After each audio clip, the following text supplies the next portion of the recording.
Dear friends, welcome to our Michaelic presentation. Our presenter is Florian Sydow. He is representing himself and the Anthroposophical Society in Hawaii. So Florian is founding member of Kahumana Farm and Community, located on the island of Oahu, Hawaii. And he served and serving as vice chairman of the Anthroposophical Society in Hawaii for decades. He is offering presentation and workshops on spiritual science, on Goethean science, anthroposophy, and he has over more than 30 years of experience in design and building of organic architecture. So he is married to Cindy Sydow, Waldorf teacher in kindergarten, and he has 3 Waldorf children, so they are already grown. So, dear Florian, thank you so much for joining us for Michaelmas. And if you're ready, so I'm turning my mic to you. Okay. Greetings from Hawaii for Michaelmas. My wife is in the other room with a friend getting ready to do a puppet show for the Waldorf school. So they're over in the dining room kind of working with the stage set and things like that. So you may have some background noise there. Oh, no. Okay. So let me then begin to share the slides here.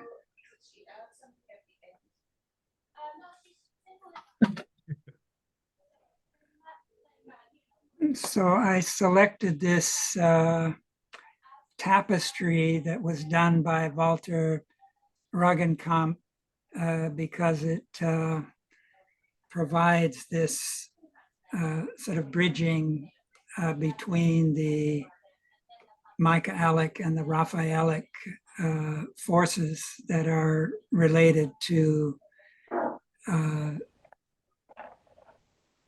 Michaelmas on the one hand, and the fall season, and of course Easter with Raphael, and the spring. There's of course a difference between northern and southern hemispheres, which also plays a role. But let's then move into the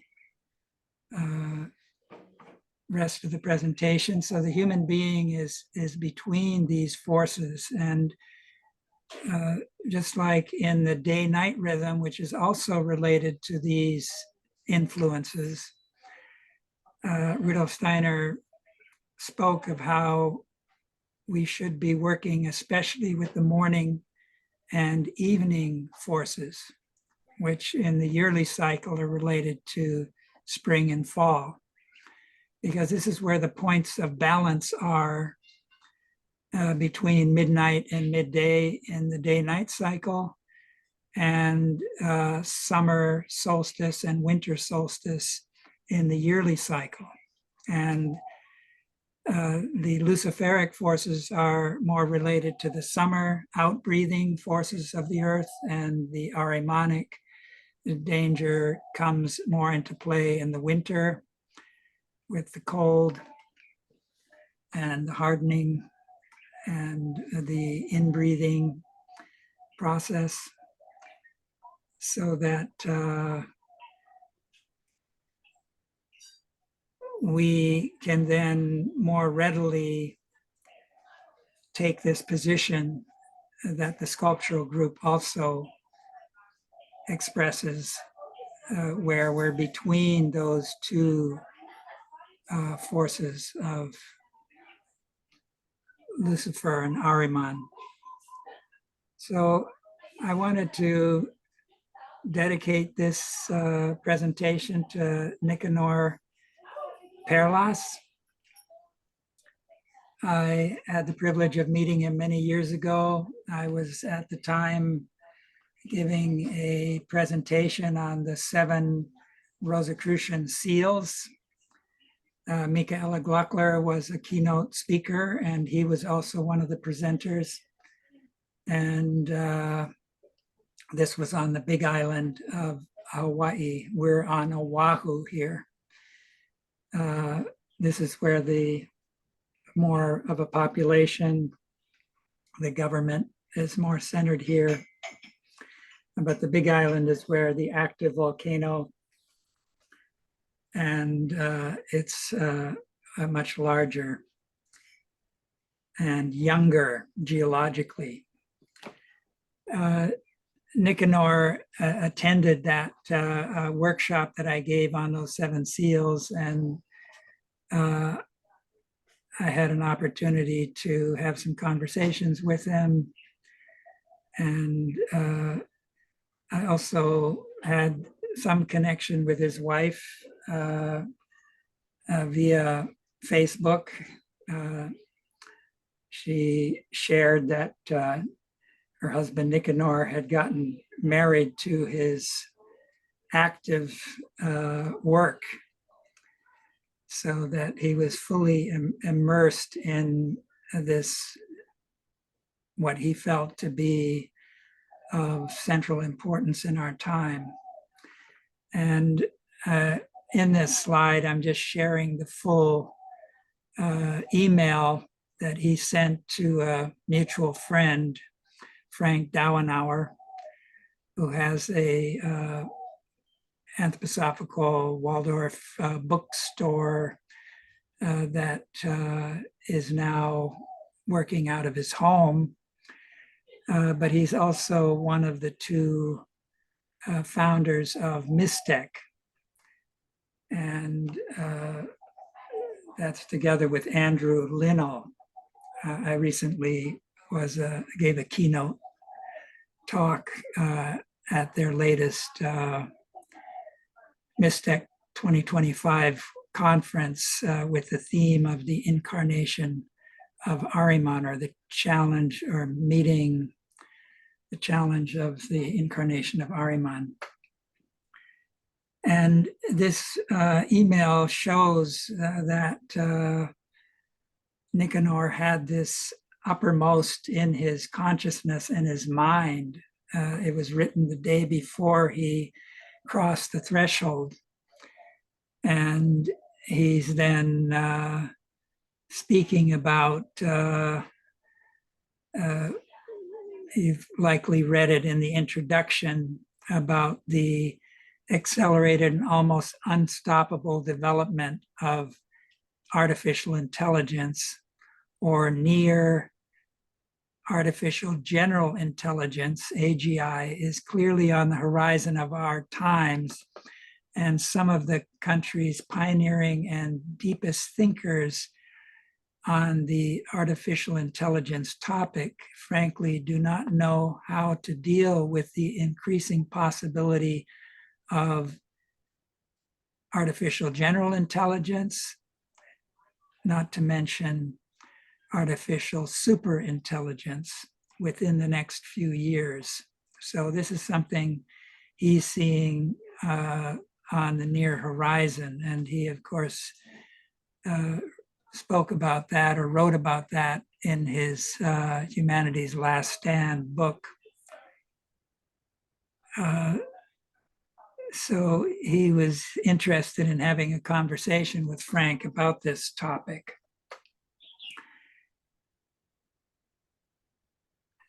This is just a little excerpt from the preface to his book, which was published in 2018. That was before ChatGPT and those latest breakthroughs. So it's kind of a prophetic anticipation of our current time and what we're facing. He addressed the spiritual dangers of transhumanism and called for moral imagination and spiritual science.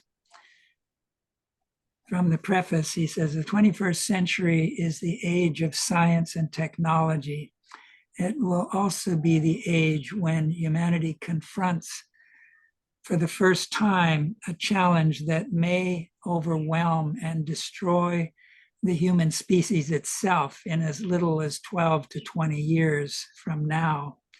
This is the challenge of artificial intelligence. Deployed properly, AI will confer tremendous benefits to society.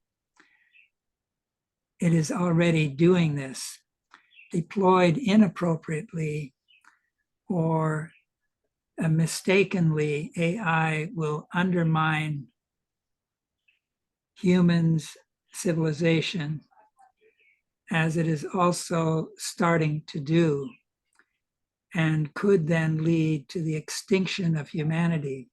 That's pretty radical. Scientists, philosophers, and engineers call this latter possibility the existential risk of AI. The fears of our future, the fate of our future is literally in our hands. So he was sort of foreseeing this becoming a crisis. And since he's written that book, there's many signs that suggest that he was seeing things pretty clearly.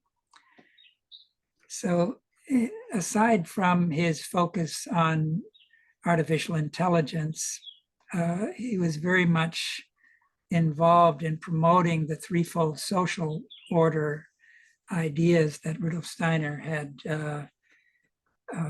brought forward, starting in 1917, 1918, 1919, etc. And Nicanor saw the spiritual cultural sphere, including civil society, that anthroposophy had to bridge to these other key communities and persons interested in ecology, in the future of society, sociology, and the globalization process. So there's many facets involved in this, and I'm not going to go too deep into this. I just wanted to acknowledge that he was involved in many areas aside from this artificial intelligence. And one of his early books involves biotechnology and some of the problems there.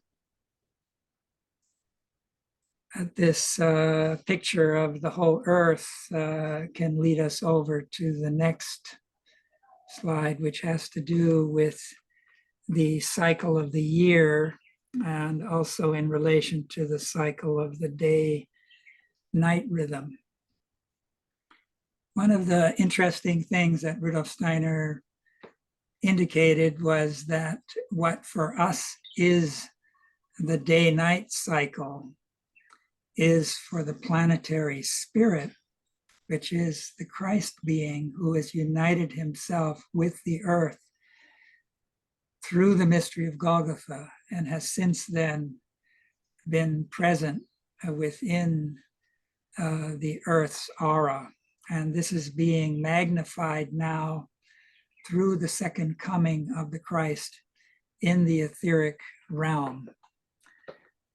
Some of you may be familiar with Rudolf Steiner's indications that the Christ being was able to look into the human world through the angelic hierarchies. However, during the course of the 19th century, when materialism was reaching its peak, this experience of the Christ in the angelic realm underwent a kind of extinction, suffocation, a kind of death. And this can be described as a kind of second death of Christ that preceded this resurrection into the etheric world. And unlike the first coming of Christ at the turning point of time, which Rudolf Steiner calls the most important event of Earth evolution that gave the Earth its meaning, that the second coming, unlike the first, which is more the Son principle, S-O-N, of the Trinity, this new second coming in the etheric is really coming through the Holy Spirit. And so this is directly related to the realm of thinking. One could speak of resurrected thoughts and moral imaginations that flooded the etheric world through that overcoming of that death in the realm of the angels. Now there's, in the course of the year, the way the hierarchies see these things is they don't live in the world of space and time in the way that we do. So one of the Grail pictures is that time becomes space, meaning you see the whole cycle together as a whole, as a kind of panoramic experience that embraces the full cycle. So on the largest level, the full cycle would be this 25,900 year cycle that's called the Platonic year, where we are moving through the zodiac constellation, and we're currently in the age of Pisces. The mystery of Golgotha took place in the age of Aries, and in the future we'll be moving into the age of Aquarius. But at the present time, and this will continue into these future ages, there will be these four gateways into the new Sun-Earth mysteries that have been brought about through the union of the Christ with the earth. So that these archangels, who are kind of artistically, imaginatively rendered here by various artists working out of anthroposophy, that they're the guardians of these four gateways that occur in close connection with the solstices and equinoxes in the course of the year. Prokofiev, for example, has written a book on the cycle of the year as a path of initiation, which is very much something we can all practice. And I'll touch on this a little more as we go on, because there's some deep secrets involved here. So at the moment, we're at the Michael gate. But as I said before, the Raphael, those two need to be bridged in order to develop a kind of holistic experience of this, these deeper secrets connected with the cycle of the year. So the Holy Grail impulse is came to the surface, especially in the 9th century and beyond, in various written forms, in legendary form that contain very significant imaginations that relate back to the mystery of Golgotha. This took place in the 9th century when Raphael was the Archangelic who was in rulership at that time between 850 and around 1190. Here you can see those cycles. And this 9th century is of pivotal significance in the post-Christian period. And this is the time when the Catholic Church at the Eighth Ecumenical Council denied the Trinitarian understanding of the human being and put forward this dogma that human beings were just body and soul, and the soul had certain spiritual characteristics. So the spiritual third was kind of taken over by the church and its priests and bishops, cardinals, the Pope, who were the spiritual authority. So Rudolf Steiner, in his Occult Science and Outline, often occult has become a word that's not as transparent as it once was in Steiner's time, so it's often translated esoteric science and outline in new editions.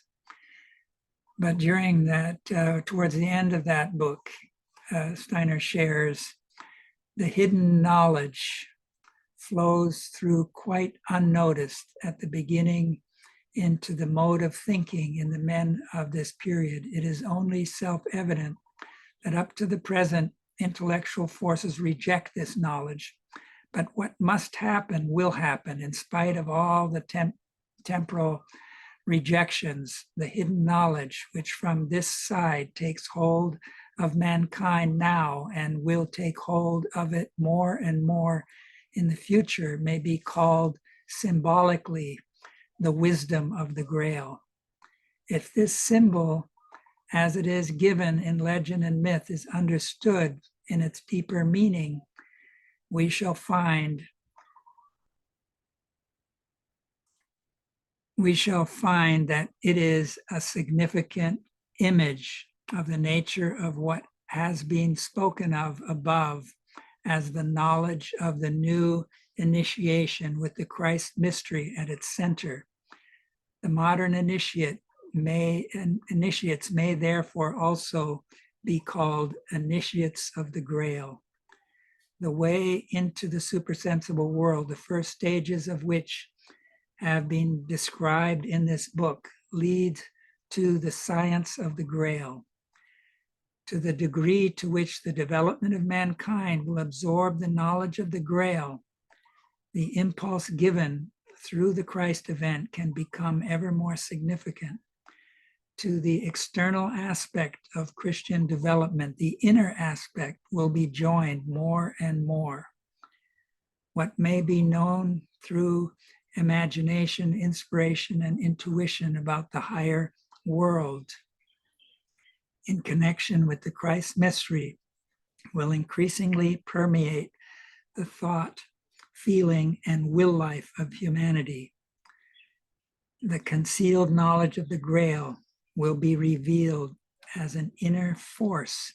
It will permeate more and more the manifestations of human life. In other words, spiritual science is another expression for anthroposophy, is a Grail science. And Rudolf Steiner can be characterized as a Grail initiate. And the building, the first Goetheanum, which is kind of depicted here, this was kind of taken from a painting. This is a little modified version of a painting that was done as a curtain for the mystery plays at the Goetheanum. And it relates to the green snake and the lily. As some of you may be familiar, Steiner gave his first esoteric lecture at the dawn of the new age of light at 1900 on the theme of the esoteric significance of Goethe's fairy tale. And he said in other places that anthroposophy was really born germinally out of the seed provided by this fairy tale. So it's something worth spending some time with. And it's also referred to as the Johannesbau. On the one hand, it's referring to a lead character in Rudolf Steiner's mystery play, but it also relates to John the Divine, the beloved disciple.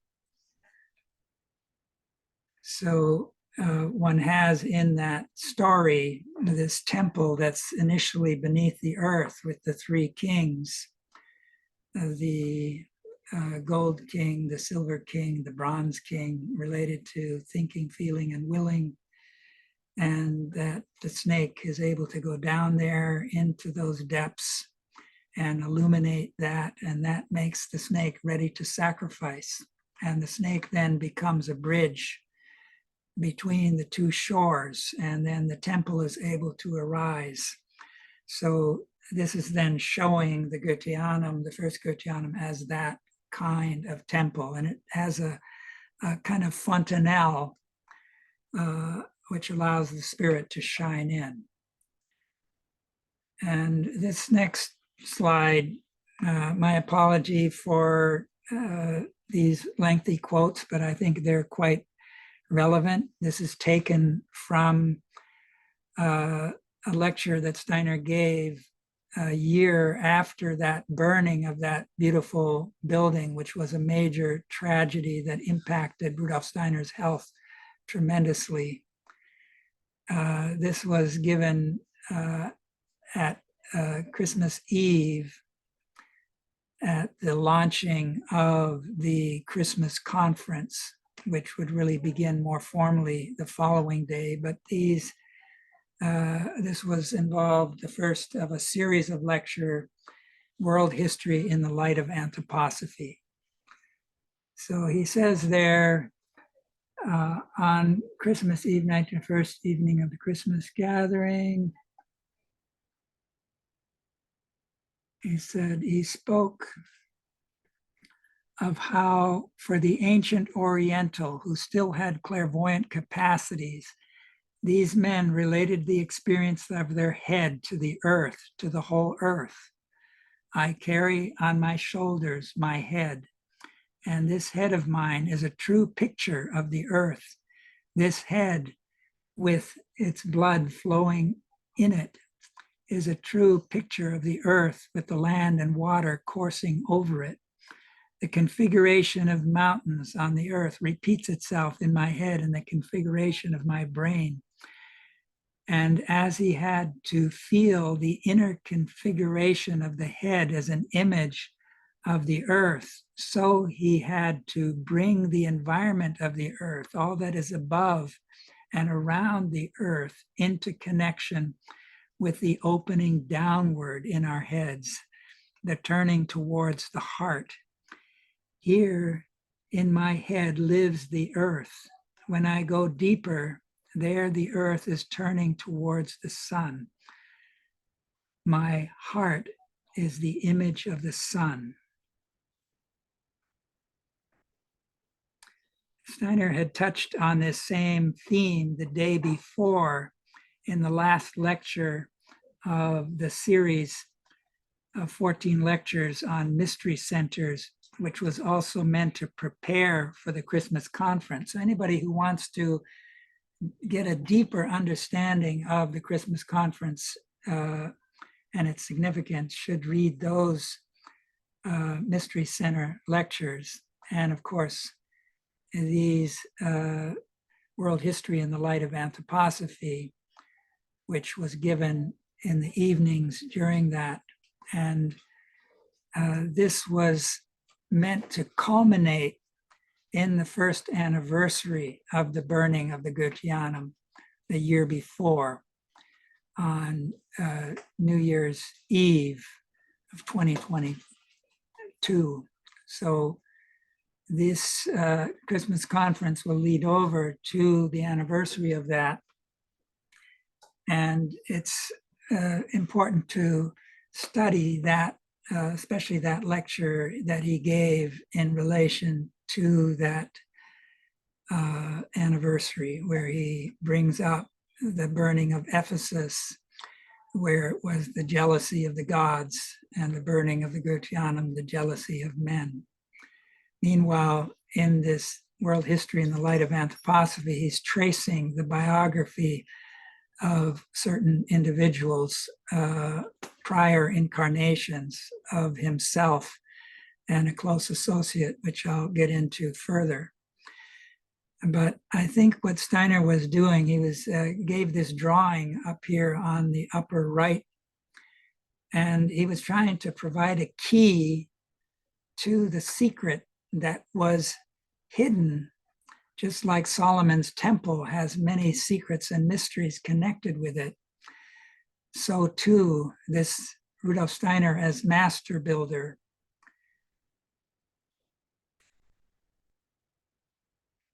wove deep secrets into this Gurtianum, one of which I'm kind of describing here, showing how if you take a cross-section of the human head,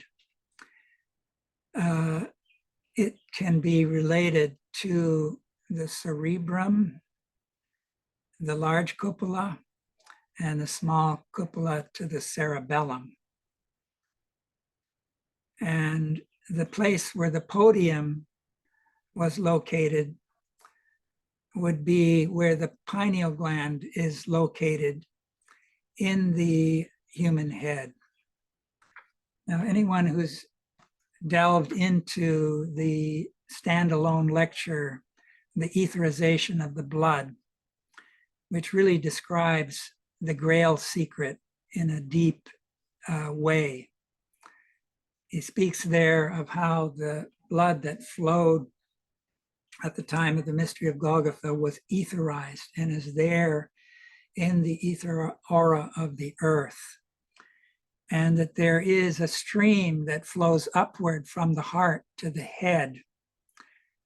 And as long as we haven't undergone the transformation that Parzival underwent from the time of his first visit to the Grail Castle, where he didn't ask the question of what ails thee to the Amfortas, the wounded fisher king who was deeply suffering.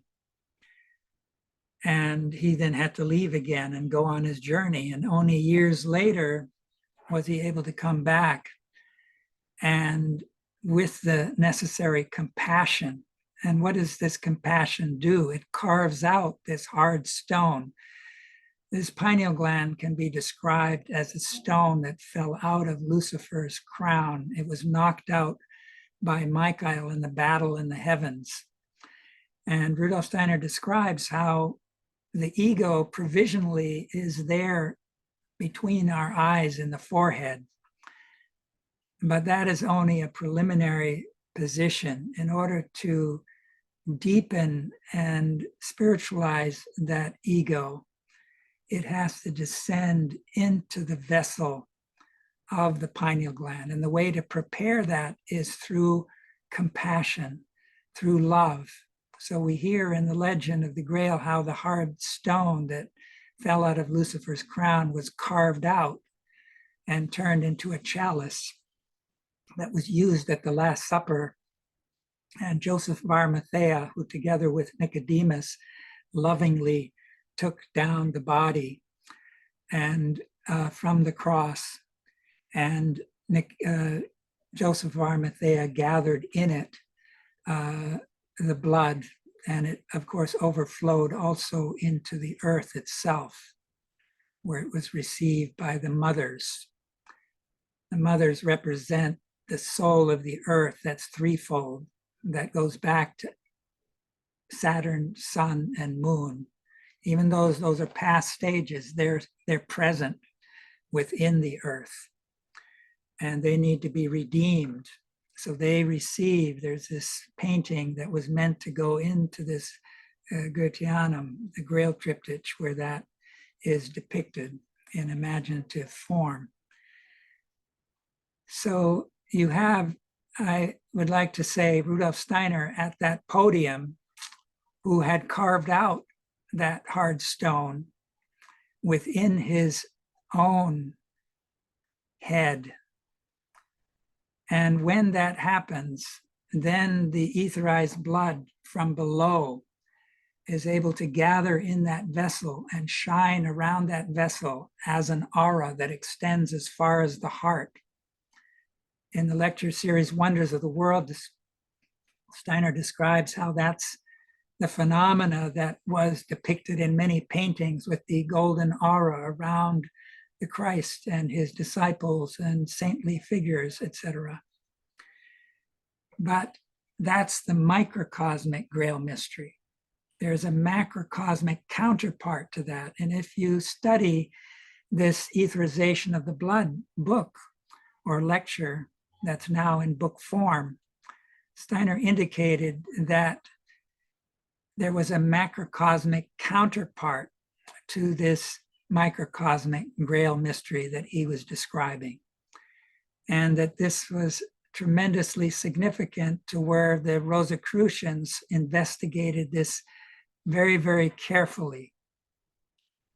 So I'd like to propose that as a fruit of my own research in this, that with this Goetheanum secret that I'm kind of sharing with you here, Steiner was seeking to build a bridge between the microcosmic Grail mystery and the macrocosmic one. And the fact that at the beginning of that Christmas conference, he gave that drawing that we just looked at of relating the head to the earth, that may have been back then a little hard to fathom.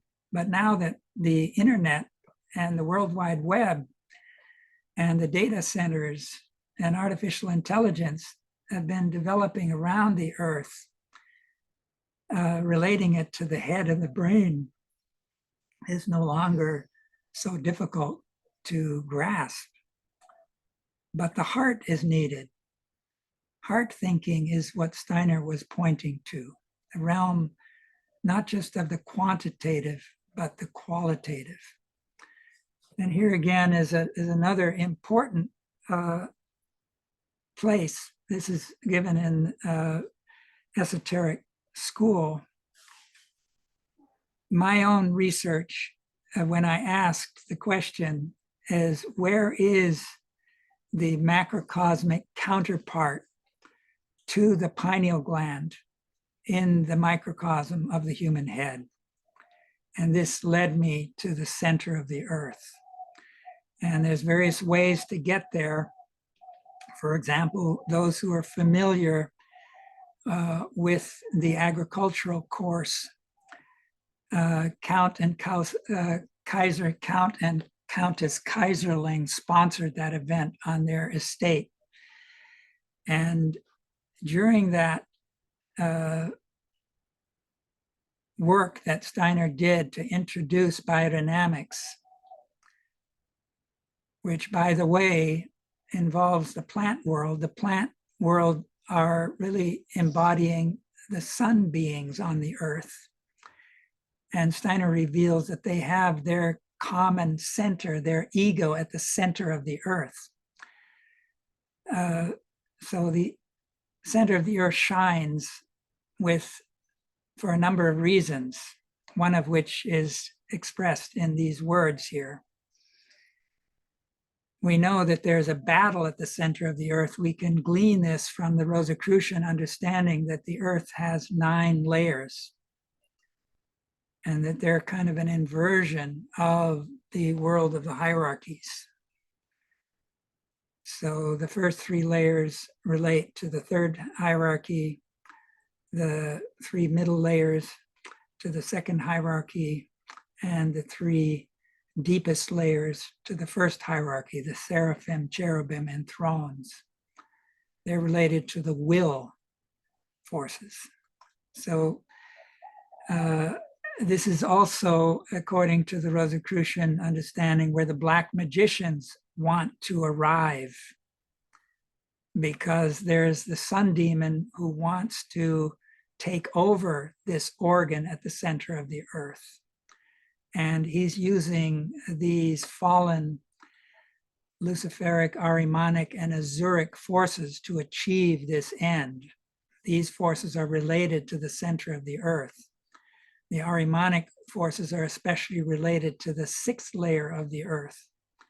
They oppose the sun principle. Luciferic beings in the upper layers oppose the Holy Spirit. And those Azuric beings oppose the Father God, who inhabits these deepest layers and associated with the human will. The foundation stone meditation helps you to grasp these things.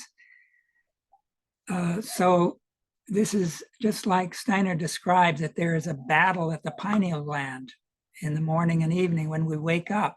There's a battle there if we haven't carved out this hard stone, and we repulse that etherized blood.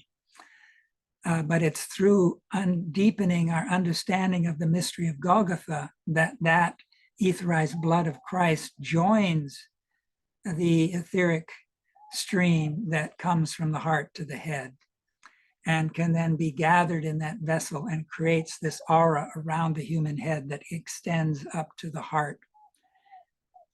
The counterpart to that is the etheric aura that the Christ has given to the earth, that is now expanded through the second coming. This is the reopening of the land of Shambhala that had retracted in the past when the old clairvoyance was being lost.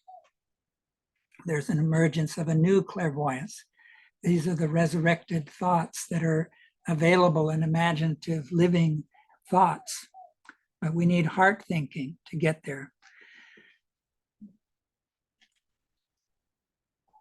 With the event of Golgotha, when the blood flowed from the wounds of the great Redeemer, when the cosmic heart's blood penetrated the earth and its forces poured down as far as the center, the earth became illuminated from within and light rayed outward into the surroundings. The opportunity was then given to every single human individuality to experience this light within the self. When the earth became the body of the great sun spirit, through having been impregnated with his spirit powers, all the beings on earth were equally endowed with these forces. The seed was planted for the reunion of sun and earth. The physical body of Jesus of Nazareth was the mediator through which the powers of the cosmos were united with the earth aura. And when the blood flowed from the body on Golgotha, the earth was taken up again into the sun power. Since then, this Christ power streams from its center into the surrounding, and from the sun, Christ power streams into the earth. One is able to experience this power, this light, within oneself as a human being, when one knows oneself to be a part of the earth, which as Christ's physical body is infused with his being. Then the white light streams towards one from within oneself as it streams out from the center of the earth. So there's a lot going on at the center of the earth that we need to become familiar with in order to take up this battle with AI. Because intelligence used to be wielded by Michael, but the Christ descended from the sun to the earth. He left his highest principle, looking at it from human terms, the Atman principle, the spirit-man principle, and he wove his etheric aura into the ether body of the earth. And then he bestowed his spirit self into souls such as Joseph of Arimathea, Nicodemus, who are the leaders of the Grail stream. Unlike the gathering in the upper room, where the ritual that is the archetype of the Mass or the communion ritual, do this in memory of me, as you have in the Catholic Church with the bread and the wine.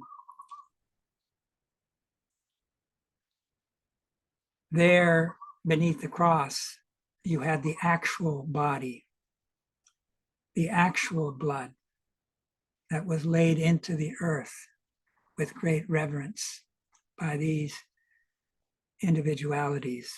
And the Maria being who was overlighted by the Sophia, the beloved disciple, was there witnessing these events recorded in the Gospel of John, which can be characterized as a Sophian gospel. So this shining of the earth, there's really two auras anchored at the center of the earth, I'd like to say. One is the supernature aura that was witnessed by the Arthurians that saw the Christ in the etheric, King Arthur and his knights. King Arthur and Guinevere represent symbolically sun and moon, the mysteries of the day and the night in communion with one another. And the 12 knights, which was the inner circle representing the 12 constellation of the zodiac. And then there was a larger host around them. Each of those knights cultivated an affinity to a specific zodiac constellation. So when someone was to be initiated, all 12 would gather and pour in their forces.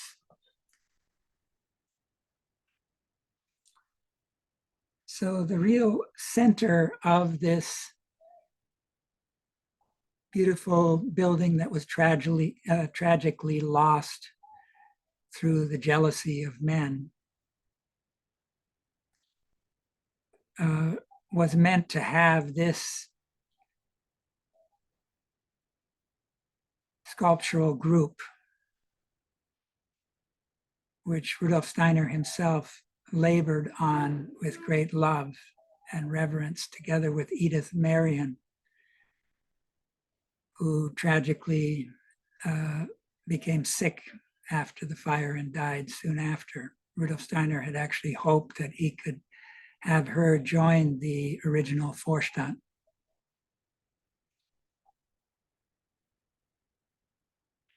So in that cupola above, this is the central theme of that cupola above. It's the same theme that was the most important imagination of our time, was then brought down onto the physical plane, not through the medium of the painting and color, which speaks more to our astral body, but through sculpture, which speaks more to our will.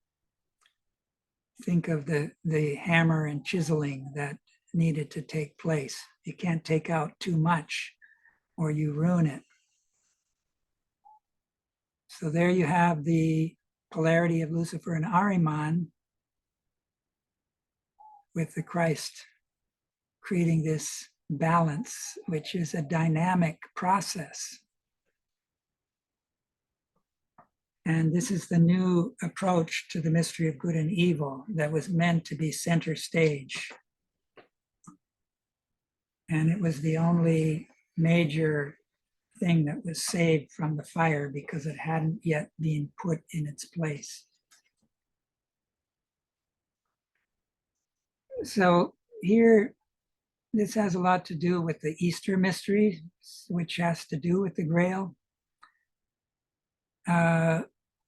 Steiner had hoped to be able to arrange the enactment of a ritual in front of this sculptural group that would take place at Easter and involve the Raphael impulse. And this Asya Turgenev drawing kind of shows how this caduceus, which is related to the Raphael impulse, was very much a part of this design that leads to that sculptural group in the back of the stage. So Raphael is the healing archangel. So this caduceus is kind of a symbol of that. And the future Jupiter condition has to do with an impulse we can only arrive at if we work with the second half of the Earth. The first half is related to the Mars forces. That's the incarnation phase of Earth evolution. The second half is related to the Mercury forces. That's the excarnating half. And this excarnating half eventually leads to letting go of the physical more and more. And we need this Raphael force to be able to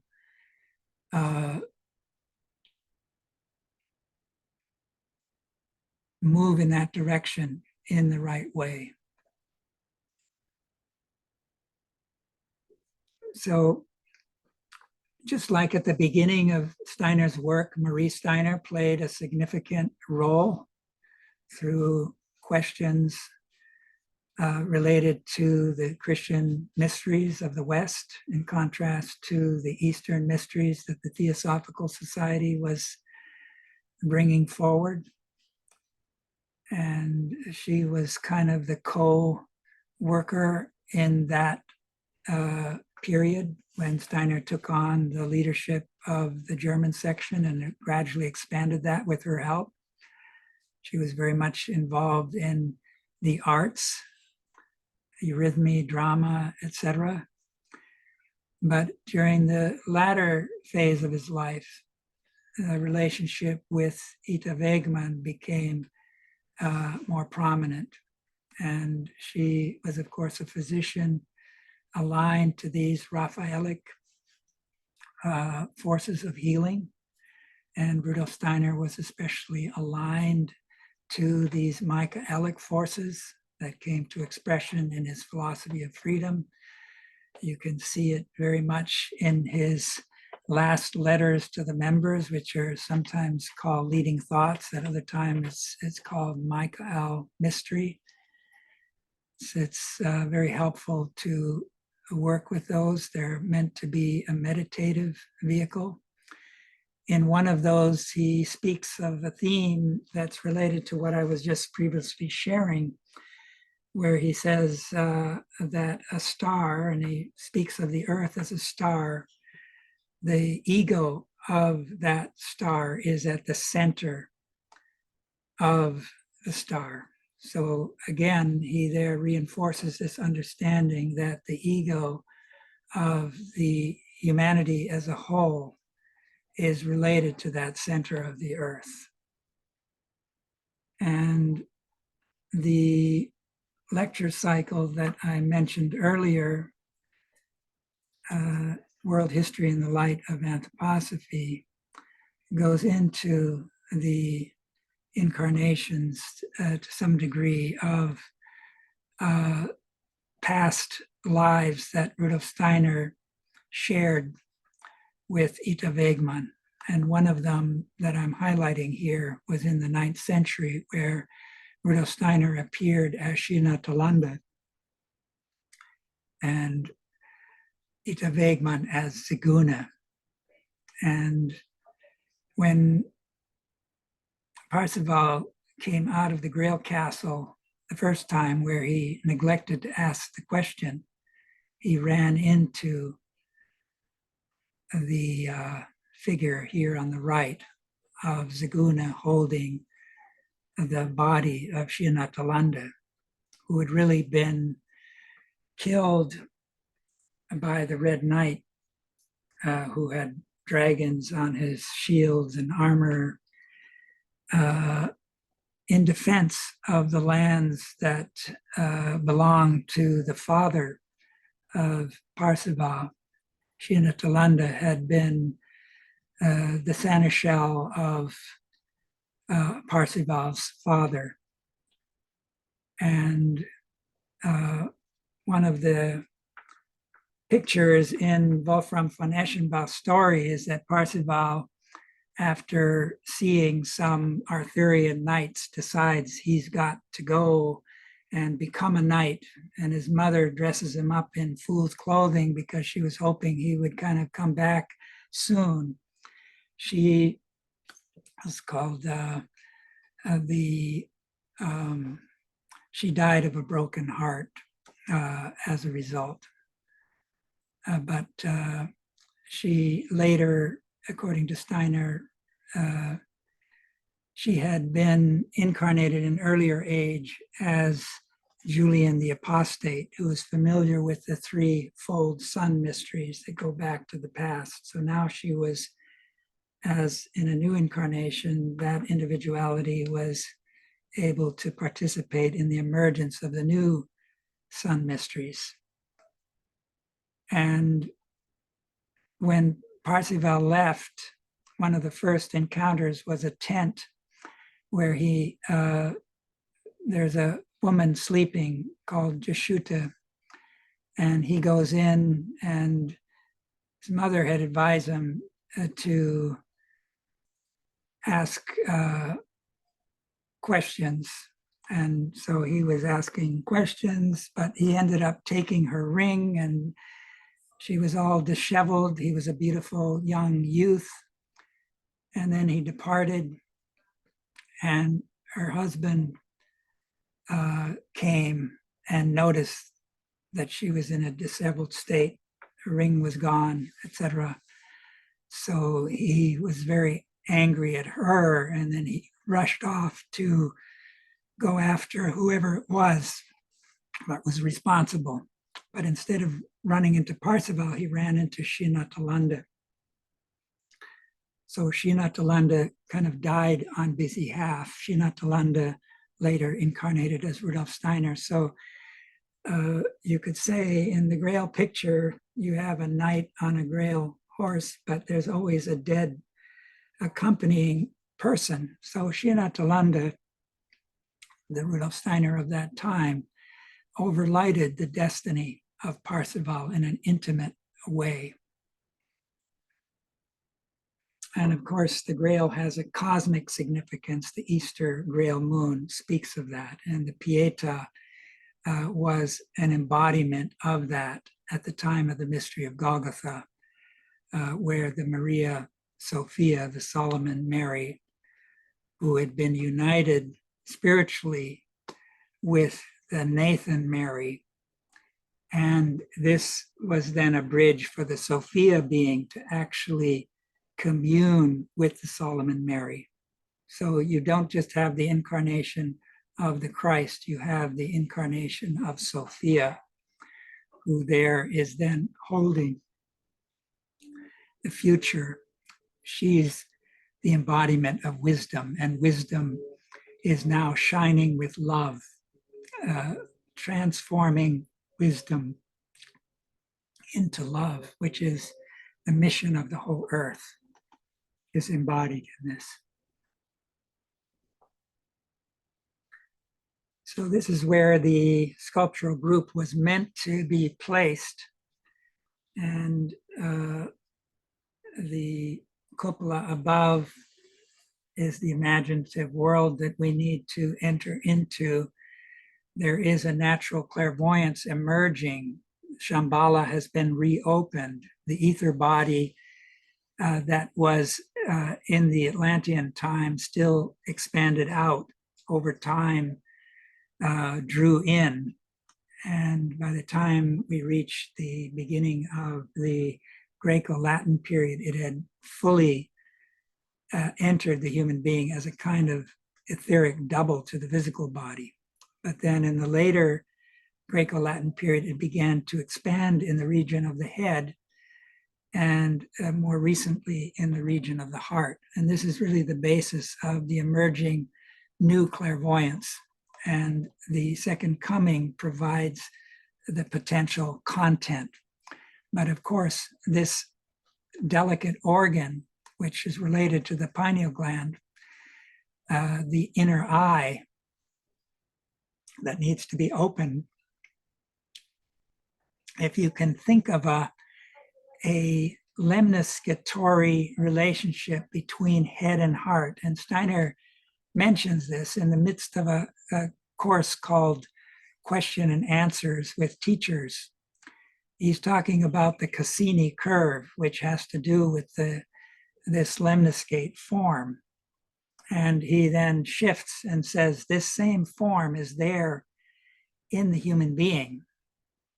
One pole is in the head, and there you have the pineal gland at the center. The other pole is in the middle realm, the rhythmic system, where the heart is in the center. And of course, the larynx, which is where we need to forge the Grail sword, the micro-logos force, is in the middle, where the two poles of a lemniscate cross. So this is the microcosmic Grail mystery, but there's a macrocosmic counterpart to that, and that is weaving in the course of the year between sun and earth. So that right now at Michaelmas, it's in a state of balance between sun and earth. But we'll be moving towards the winter, where it'll be more breathing into the earth. And in the summer, it's breathing out to the sun. And that's where these four archangels are the guardians of these new sun mysteries. And that's where we need to discover this center of the earth, the equivalent of the pineal gland of the earth, in order to fight AI. And how do we do that? Just like the rhythm of the year, we can work with this battle at the pineal gland, carve out that hard vessel. That's the individual task. Collectively, by celebrating the seasons, we can impact that equivalent of the hard stone at the center of the earth. We can help it to grow into a much stronger aura, which involves building the New Jerusalem. In a conversation that Rudolf Steiner had at the time of the agricultural course, this is the 28th conversation, esoteric conversation that Rudolf Steiner had with the Countess Kaiserling. She was a clairvoyant who had this imaginative capacity. And in that last conversation, what she would do is she'd do her own research, and then she'd wait for an opportunity to speak with Rudolf Steiner and ask him questions. Well, on this occasion, she had prepared by investigating the interior of the earth, and especially the center of the earth. And so a part of this conversation, she had followed a soul called Hölderlin, who was a German poet, who, instead of ascending into the higher worlds, into the astral world after death, he had descended downward into the interior of the earth, and she followed him.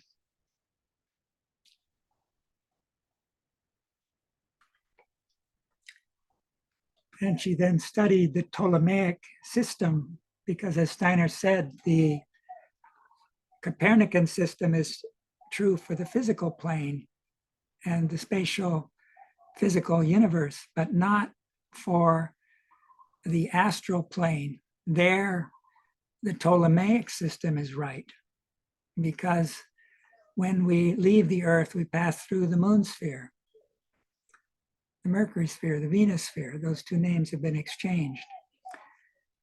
But she asked him then, is the center of the earth golden? And he said, yes, it's golden. It's shining with gold. And in that conversation, we hear that the Christ penetrated these layers of the earth through the mystery of Golgotha and established his throne at the center of the earth.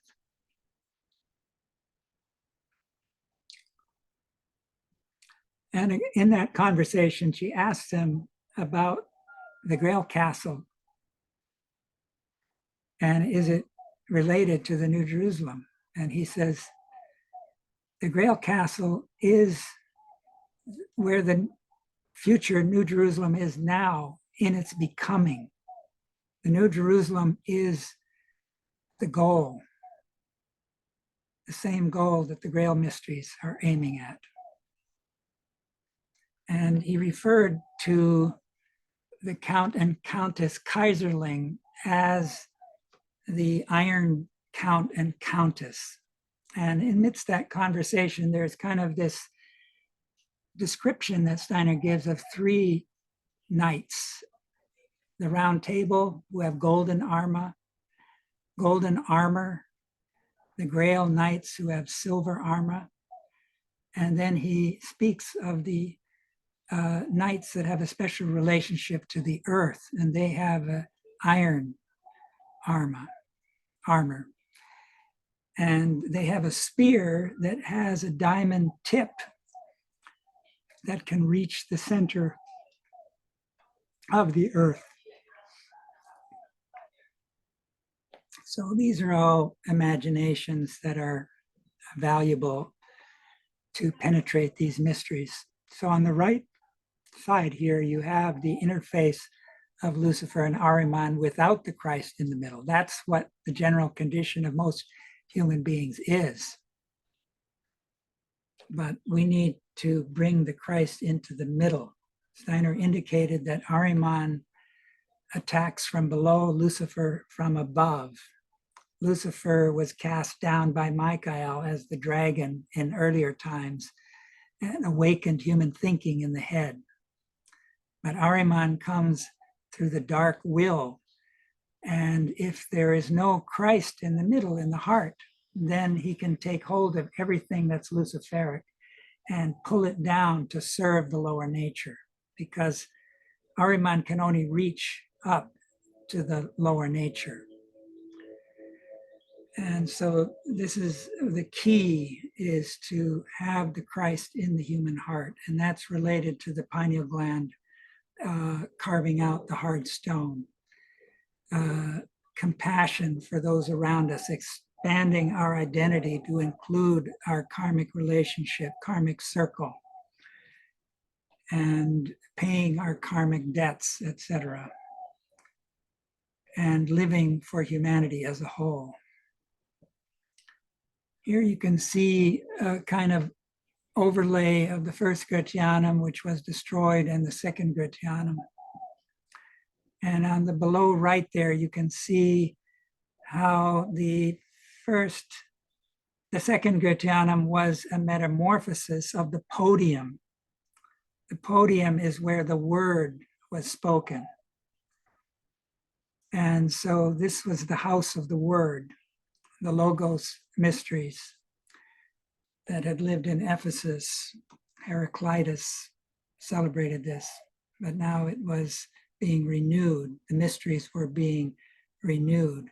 Aristotle, who had been a pupil of Plato, who in turn was a pupil of Socrates, those two latter having brought the Greek mysteries into their philosophy.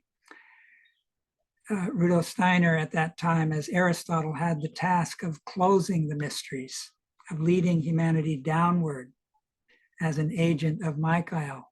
Michael was the ruling archangel at that time.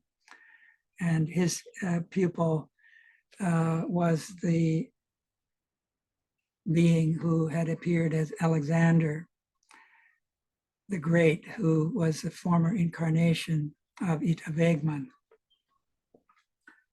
So he helped to carry this Aristotelian impulse into Asia, into North Africa, and the Arab countries took it up, and eventually it kind of took on a form that became modern science.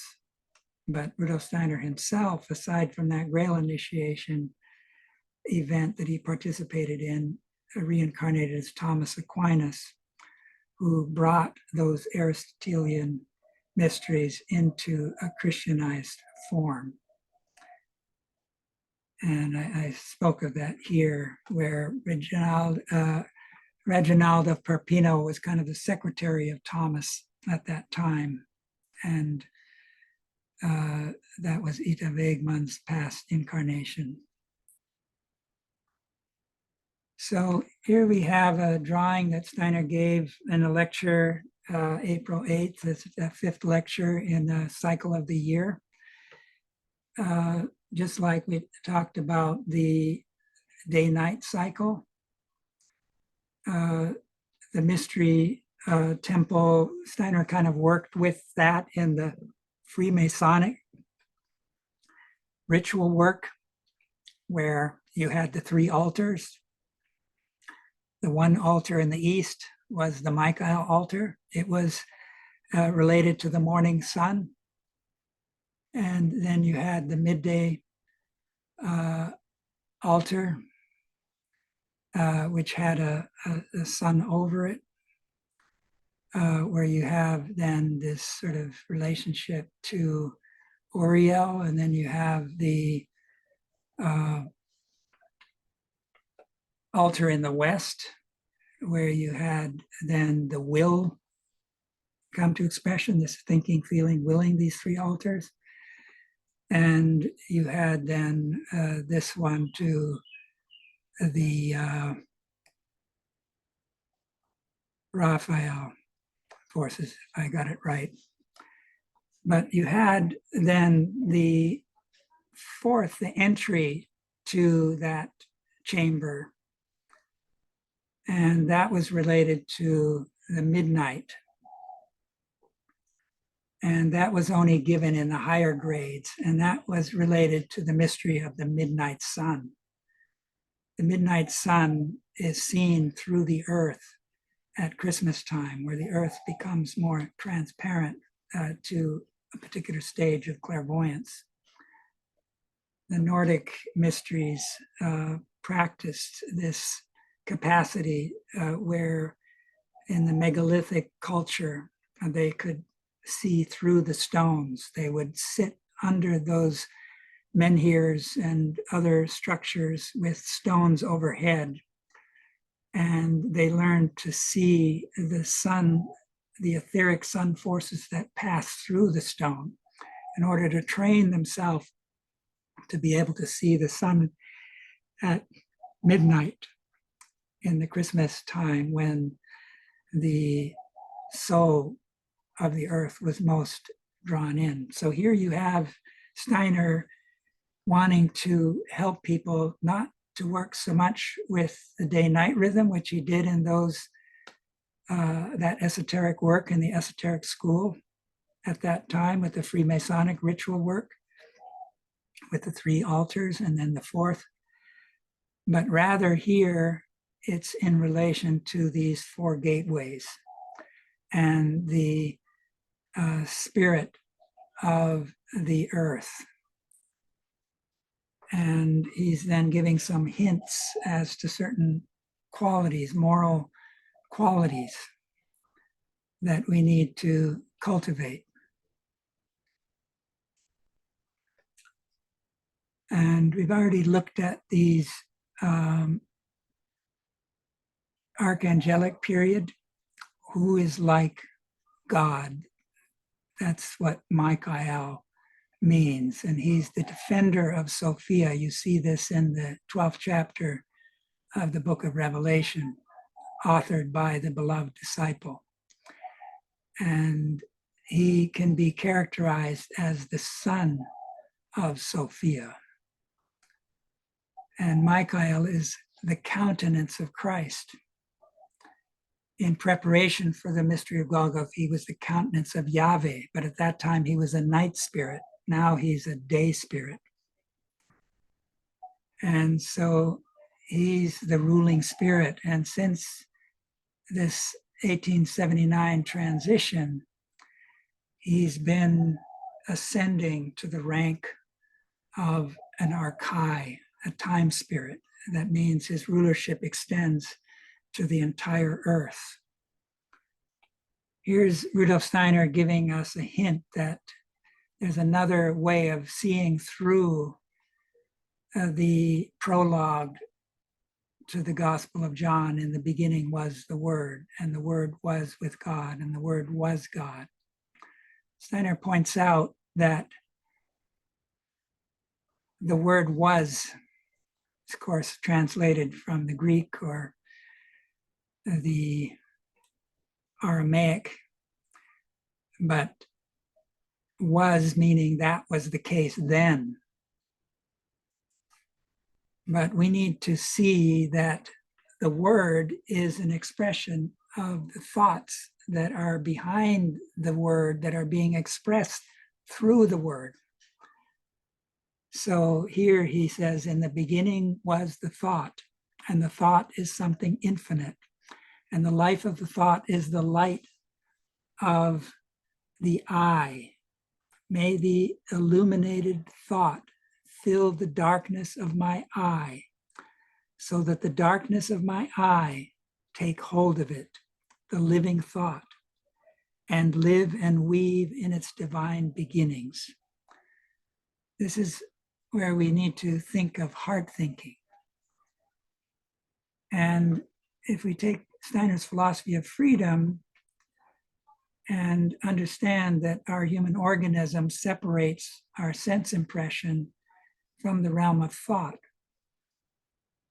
but we have the capacity to intuit through moral imagination and inspiration. We can intuit the thought that is related to that sense impression, because all of the material world has arisen out of the world of thought, divine thought.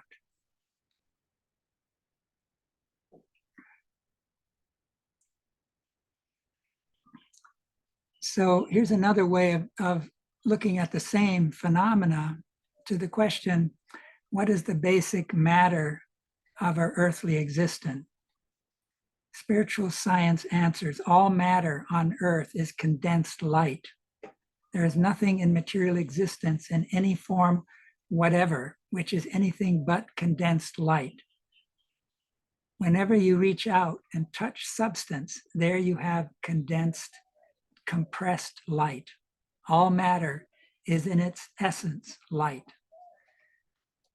So what is that light?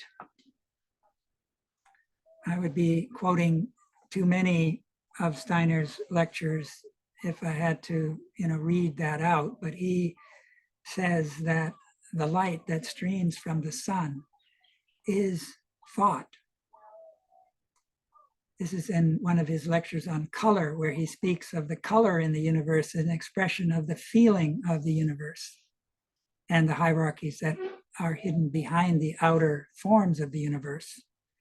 And that darkness is a manifestation of the will of the divine hierarchies that are related to the physical universe. But they have withdrawn from the actual matter of the universe that we're living in with our bodies in order to prepare for human freedom. Because as long as they're living within us in a living way, we're not free. That was the case when Micha was still ruling cosmic intelligence at the time of Aristotle and the like. But in order to prepare that freedom, Micha had to let go of the cosmic intelligence. But it's still true that all matter is condensed light. But the light relates to the past. So if we look at our telescopes and we hear about astronomy telling us about those suns that are so many light years away, to where they can get to the early phase of the universe, that is, of course, the past. And the future is hidden in the darkness, and the color is the bridge. Goethe worked with color in a special way, unlike Newton, who put a prism out there and let it refract the light onto a screen and look at it from outside. Goethe took it and put it up to his eye and looked at the interface between light and darkness, and he noticed that's where color arises. And that was a qualitative experience. He was an artist as well as a scientist. And he saw the way that Newton was treating light as a torturing of light. So all the more what we're doing with light, we're identifying with electricity, which is really fallen light. That fallen light of electricity is decaying light. Steiner shares this at the end of that etherization of the blood lecture, where it's fallen astrality. Lucifer invaded the astral body. And that's why electricity always seeks the darkness in the earth. It always wants to be grounded. Light doesn't do that. Light wants to expand. It's governed by levity. It's not dominated by gravity as electricity is. There's, of course, negative and positive electricity, so we won't go into that right now, but this is really the basis of the computer chips. So we already, with the picture of the Pietà, we already touched on this mystery, but here it's pertaining to us. Just like we need food for our body, we need food for our soul. The archetype of our soul is the Sophia. The next phase of evolution is Manas, spirit self, which involves purifying the astral body. That brings about a redemption of Lucifer and a communion with the Sophia, who embodies the mysteries of the night. That's why in this seal, she has the moon under her feet, and the Luciferic dragon has 7 heads and 10 horns. That's the old root races. But she leads us towards a universally human experience that involves a new community building that's all of humanity is embraced by it. The whole earth pictures tell us of this earth as a blue, watery sphere in the cosmos. And we know that water is related to the world of levity. It can also become ice and descend into gravity. But water is the main medium of the etheric. And the picture of this woman standing on the moon, one could imagine it as a lamp. And it has the stars. In this picture, it has 9 stars because we're meant to add the other 3 stars. But in the book of Revelation, it has 12 stars. We need to add our 3. The moon is the vessel, but the moon needs to reflect the grail, the sun forces. The anti-grail is the silver platter with the head of John the Baptist in it. That was Herod, who had been seduced by the dance of Salome. And Herodias was asked after he said, "I'll give you up to half of my kingdom. What should I ask for?" And she advised him to ask for the head of John the Baptist. And he had respected John. He didn't really want to do it because he made this promise in public. He then went through with it. And so you had really this sacrificial act of this John the Baptist, who then later, according to what Steiner shared about his last address, that this soul of John the Baptist united with Lazarus John at the raising of Lazarus, and the two became one. Both of them had been about 30 years old. So they lived to be over 100. So that was a communion that prepared the middle stream that heals the rift between Cain and Abel. Steiner says that the burning of the Goetheanum was due to an alliance between the Jesuits, who are backward Abel stream, and the backward Freemasons, who relate to the Cain stream. They usually hate each other, but they made a pact against the middle stream, which is the middle stream of the two Johns that Steiner was speaking of in his last address, but he was too ill to give the second part, so he shared it with Ita Wegman and his other physician. So this internalizing of wisdom, anthroposophy, is the anthroposophia is the lowest member of the world soul, the Sophia being. And spirit self involves communion with the Sophia, with wisdom. And wisdom, in this case, gives birth to love. There's the gospel of the Matthew, which is sort of the King's gospel, has a mini apocalypse in it. And in it, as you hear of the wise and foolish virgins, the wise virgins have oil in their lamp. So this is a symbol of that lamp. They have the Christ in the middle. Some of the old Eastern paths of initiation didn't yet include the Christ. They want to transcend the earth. Certain schools of Buddhism still want to, they see the physical body as involved in samsara. They want to get off the wheel of rebirth. They want to transcend through the crown chakra into the realm of nirvana, etc. But this can end up bypassing the Christ event. And that's where the Christ asks, I was an hungered and you fed me not. I was in prison, you visited me not.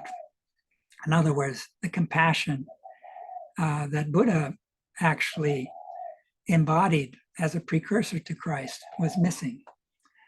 So that's what we need the oil in the lamp. So we talk about purchasing it from the Christ being. So I know this is a picture that Steiner gives in the lecture of the Isis Sophia. I think it was in 1920. He gives a reversal of the Isis-Osiris myths for our time. He said the world picture of Copernicus, Galileo, and Kepler is a Luciferic construction precisely because it arose from and corresponds to our Ahrimanic forces of knowledge. Its content, please distinguish here between method and content, is a Luciferic one. Steiner spoke of a new Isis legend as relevant for our time as the death of Osiris by Typhon Ahriman was in the Egyptian age. Projecting this materialistic mechanistic astronomy onto the heavens has brought about the death of Sophia. Steiner went on to say, we do not lack Christ, but the knowledge of Christ, the Sophia of Christ, the Isis of Christ is lacking. Just as the Egyptians looked from Osiris to Isis, so we must learn to look again to the new Isis, the Holy Sophia. Christ will appear again in his spiritual form during the course of the 20th century, and through the arrival of external events alone, not through the arrival of external events alone, but because human beings find the power represented by the Holy Sophia. So we have to go in search of the Sophia. We can't allow this materialistic picture that's projected onto the cosmos to be our view of the universe. That nails shut the coffin, which is the ocean of stars at the moment. We have to develop this quest to a point where it is a matter of our heart and not just of our heads. And here I'm just showing what we're up against. This is, I'm showing how Elon Musk, who's transitioning to the dark side, people who knew him earlier characterize major changes.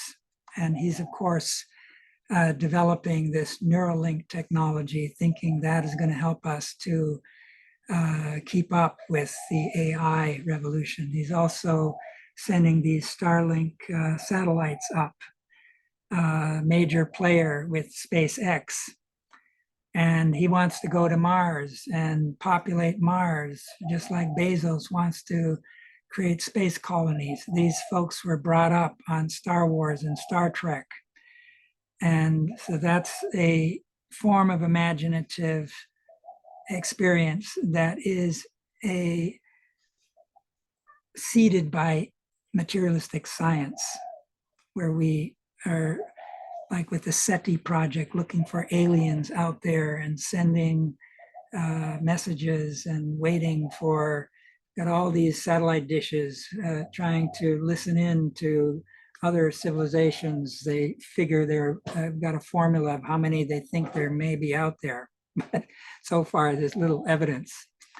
But anyways, this is a huge, very expensive process. And of course, Elon Musk bought Twitter, turned it into X.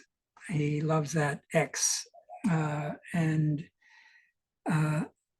Steiner spoke of how Ahriman first appeared as author in Nietzsche, and that other authors would come many fields. And so he also spoke of how around the time of 666, there would be the third 666 cycle, which 1998, there would be human beings who are embodying these sun demon forces, which Ahriman is serving. And if we listen to Rudolf Steiner about the Michael school that took place between the 15th century and culminated in a kind of a ritual that Goethe received in miniature and expressed in his fairy tale of the green snake and the lily.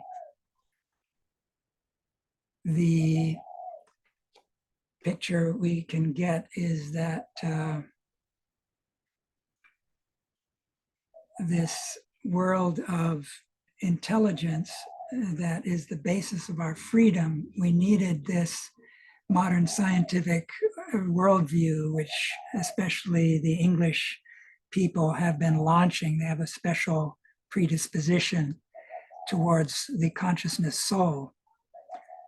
And Steiner was especially sad for them when the Goetheanum burned down, because he said they need to witness the spirit on the physical plane, which this first Goetheanum was meant to do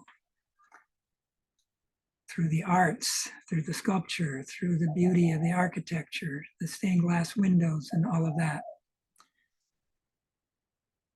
So we have human beings, and this is involving, if you study Steiner's geographic medicine, 2 lectures, the second one speaks about the human double.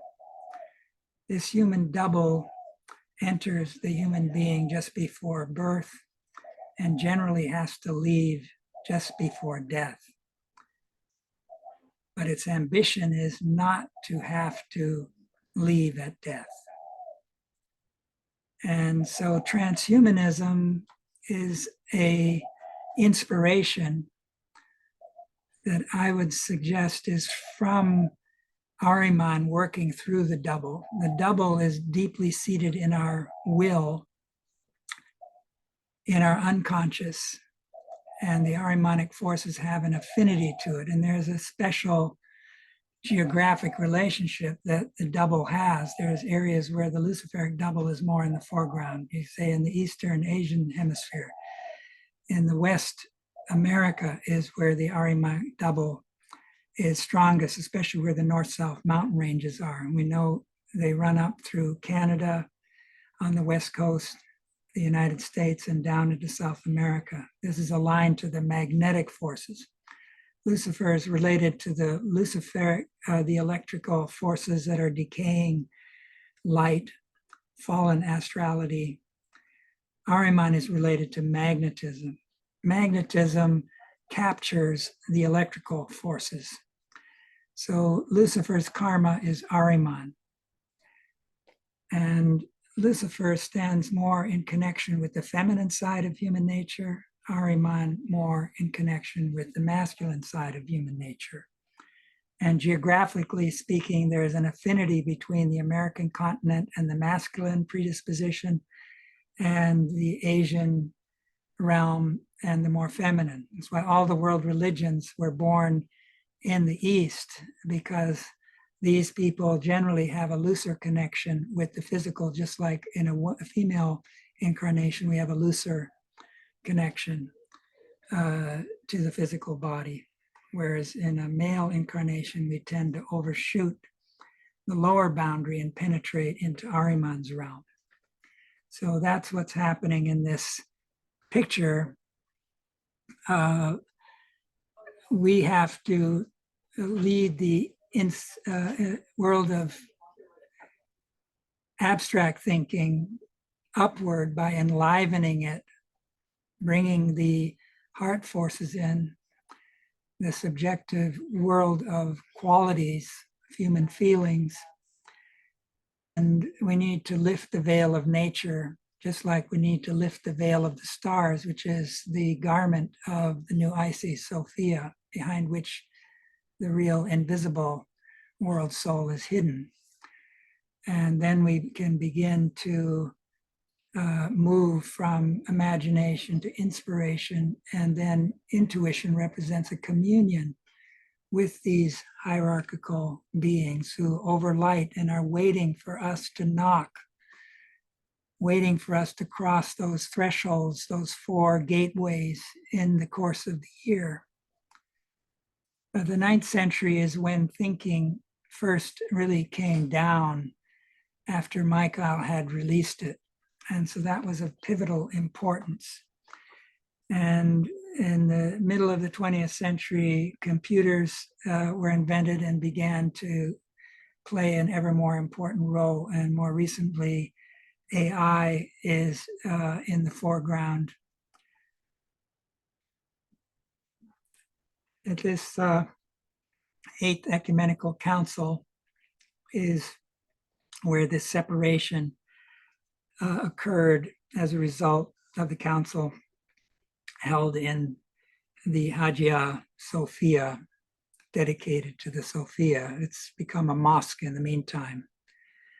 That's the same period, the same time when Parzival was crowned King of the Grail, according to Steiner's research. It's the same time when the stream of the Knights of King Arthur united with the Grail stream, which is depicted in Wolfram's storytelling. And, it's 16 chapters, and these are related to the 16 petals of the throat chakra. So the whole book is related to unfolding the Grail sword. So there's many things that converge. There was a council in the spiritual world between Aristotle and Alexander and Harun al-Rashid and his counselor that was a hopeful bridging that didn't happen. Instead, Harun al-Rashid incarnated as Francis Bacon and launched, through his influence, the Royal Society and modern science.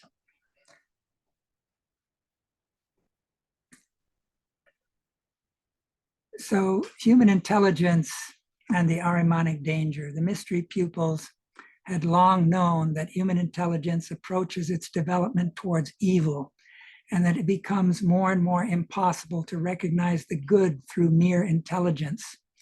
Mankind finds itself today within this transition. Intelligence will increasingly incline to plan evil, to bring error into knowledge, and insert evil into man's moral life. This is one of the reasons initiates called themselves men of anxiety. If man were not to develop anything else but intelligence, he would become an evil being on earth. In Egypt and Chaldea, it was good.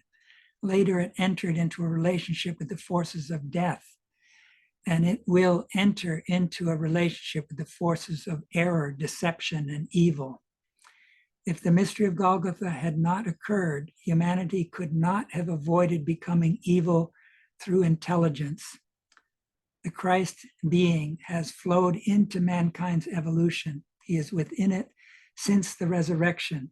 He dwells especially in our soul forces. Only by permeating intelligence with the Christ impulse can it be redeemed and lifted out of its Ahrimanic destiny. In this same, I've left out parts here for the sake of reducing the amount of script here. But in that, he says that the Christ has implanted the capacity for rebirth in every human soul. And that's what we have to unfold, is that seed potential. In another esoteric lecture, and this is related to the secrets surrounding the fact that the spiritual beings don't value physical things.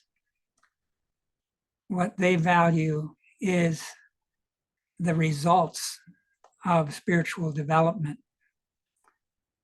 So the human beings were for a time cut off through the fall from the hierarchical beings to a certain extent. And they didn't know death.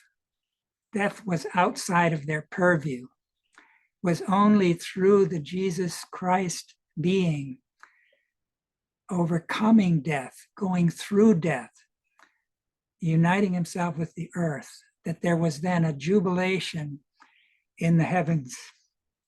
Hallelujahs in the heavens. A new gateway had opened into the interior of the earth, which are really the hell regions of the earth. The Christ descended and brought light into those hell regions. And the redemptive power of that light.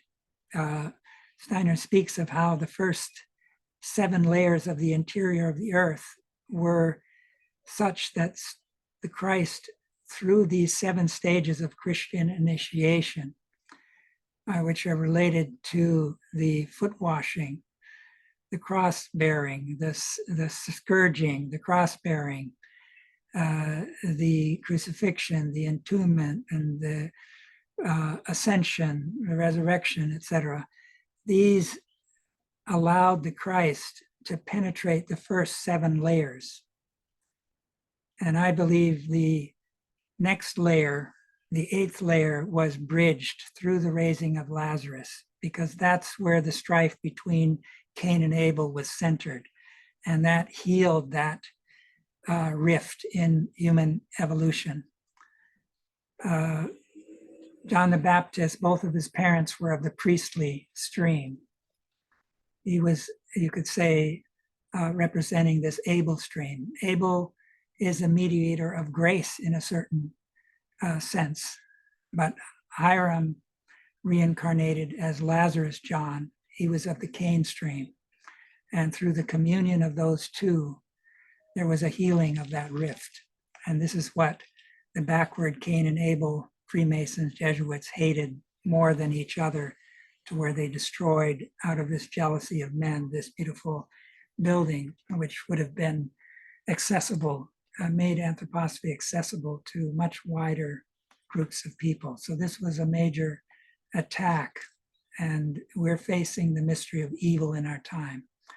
So we have to get to know these forces. Steiner, in the same lecture, which is, I think it's titled, it was given around the time, 1919, when he was giving the first lectures to the Waldorf movement, Education as a Challenge of Our Time, something of that sort. I don't remember exact the title. But he says, speaking to teachers, that their task is to prepare these children to be able to, during the course of their destiny, undergo a second birth. That's the task.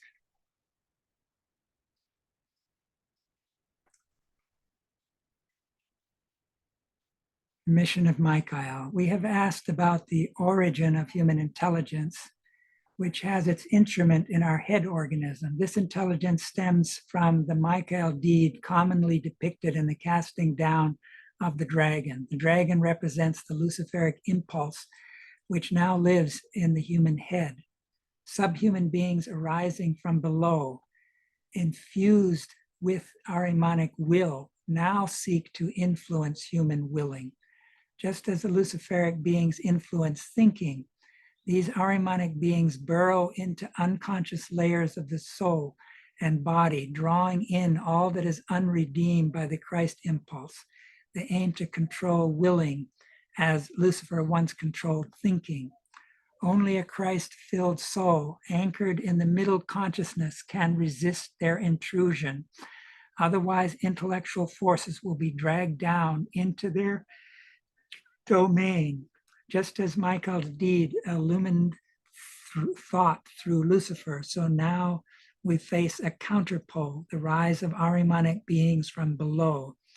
These beings exploit instinct and unconsciousness to subvert the soul, unless man gains clarity and inner strength through spiritual science. So again, these are longer lectures. This is the 5th lecture in this Mission of Michael. I would encourage you to delve into that more deeply.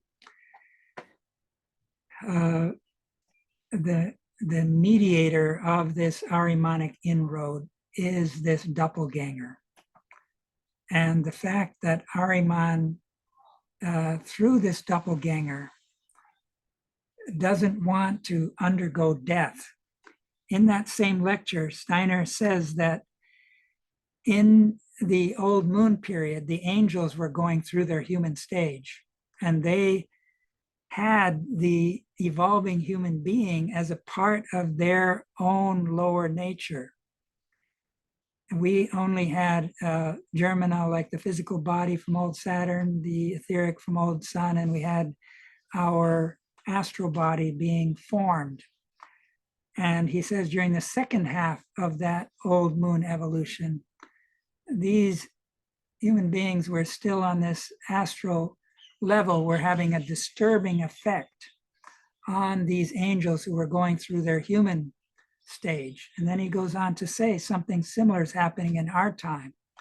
There are beings burrowed in the lower recesses of our will, who are those beings who are preparing to go through their human stage in the future Jupiter condition. And similarly, in the second half of Earth evolution, they will have a disturbing effect, which is on the rise. And Steiner says that libraries are a citadel of Ahriman. Think of now these computer banks that are being formed with scraping the internet.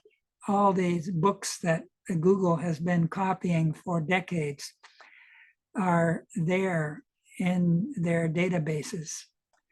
Huge amounts of data centers are being built. Trillions of dollars are being spent. And soon we'll be having humanoid robots that will have this AI embodied in them as our companions in our homes, in our work, in our businesses, in our institutions. And the thing that they're inspiring is transhumanism and posthumanism. This is to have us believe that we have the task of helping these beings to achieve their human stage prematurely, which means actually taking over our own evolution and lying to us and saying this is how we achieve immortality.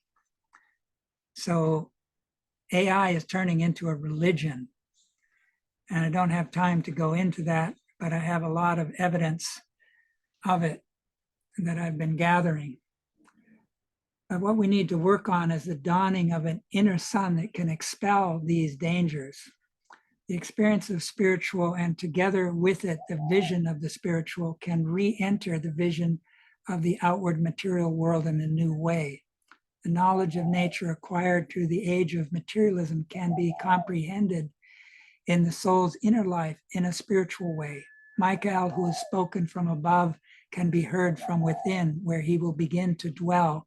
Speaking more imaginatively, this may be expressed as follows. The sun nature, which for long periods man received only from the cosmos, will begin to shine within his soul. He will learn to speak of an inner sun. This will not prevent him from knowing himself to be an earthly being during his life between birth and death, but he will recognize that his earthly being is led by the sun. He will learn to feel as a truth that a being places him in his inner nature in a light which shines indeed upon earthly existence, but which is not enkindled within it. In the dawn of the Michael age, it may still seem as if all this were very far remote from humanity, but in the spirit it is near. It only needs to be seen. A very great deal depends upon this fact that the ideas of man do not merely remain thinking, but in thought developing sight. These are imaginative sight. It is Michael's mission to bring into human etheric bodies the forces through which the thought shadows may regain life. Then the souls and spirits in the supersensible world will incline towards the enlivened thoughts, and the liberated human being will be able to live with them, just as formerly the human being who was only the physical image of their activity lived within them. So here we have not just the angel inclined towards us through this awakening of this imaginative, moral imaginations, ethical individualism, as Steiner called it, but also the dead, especially those departed souls who have a spiritual heritage they're bringing with them, fellow anthroposophists or human beings who, like Nicanor Perlas, who we're remembering at this time, would incline towards us. So in the book of Revelation, it speaks of two beasts.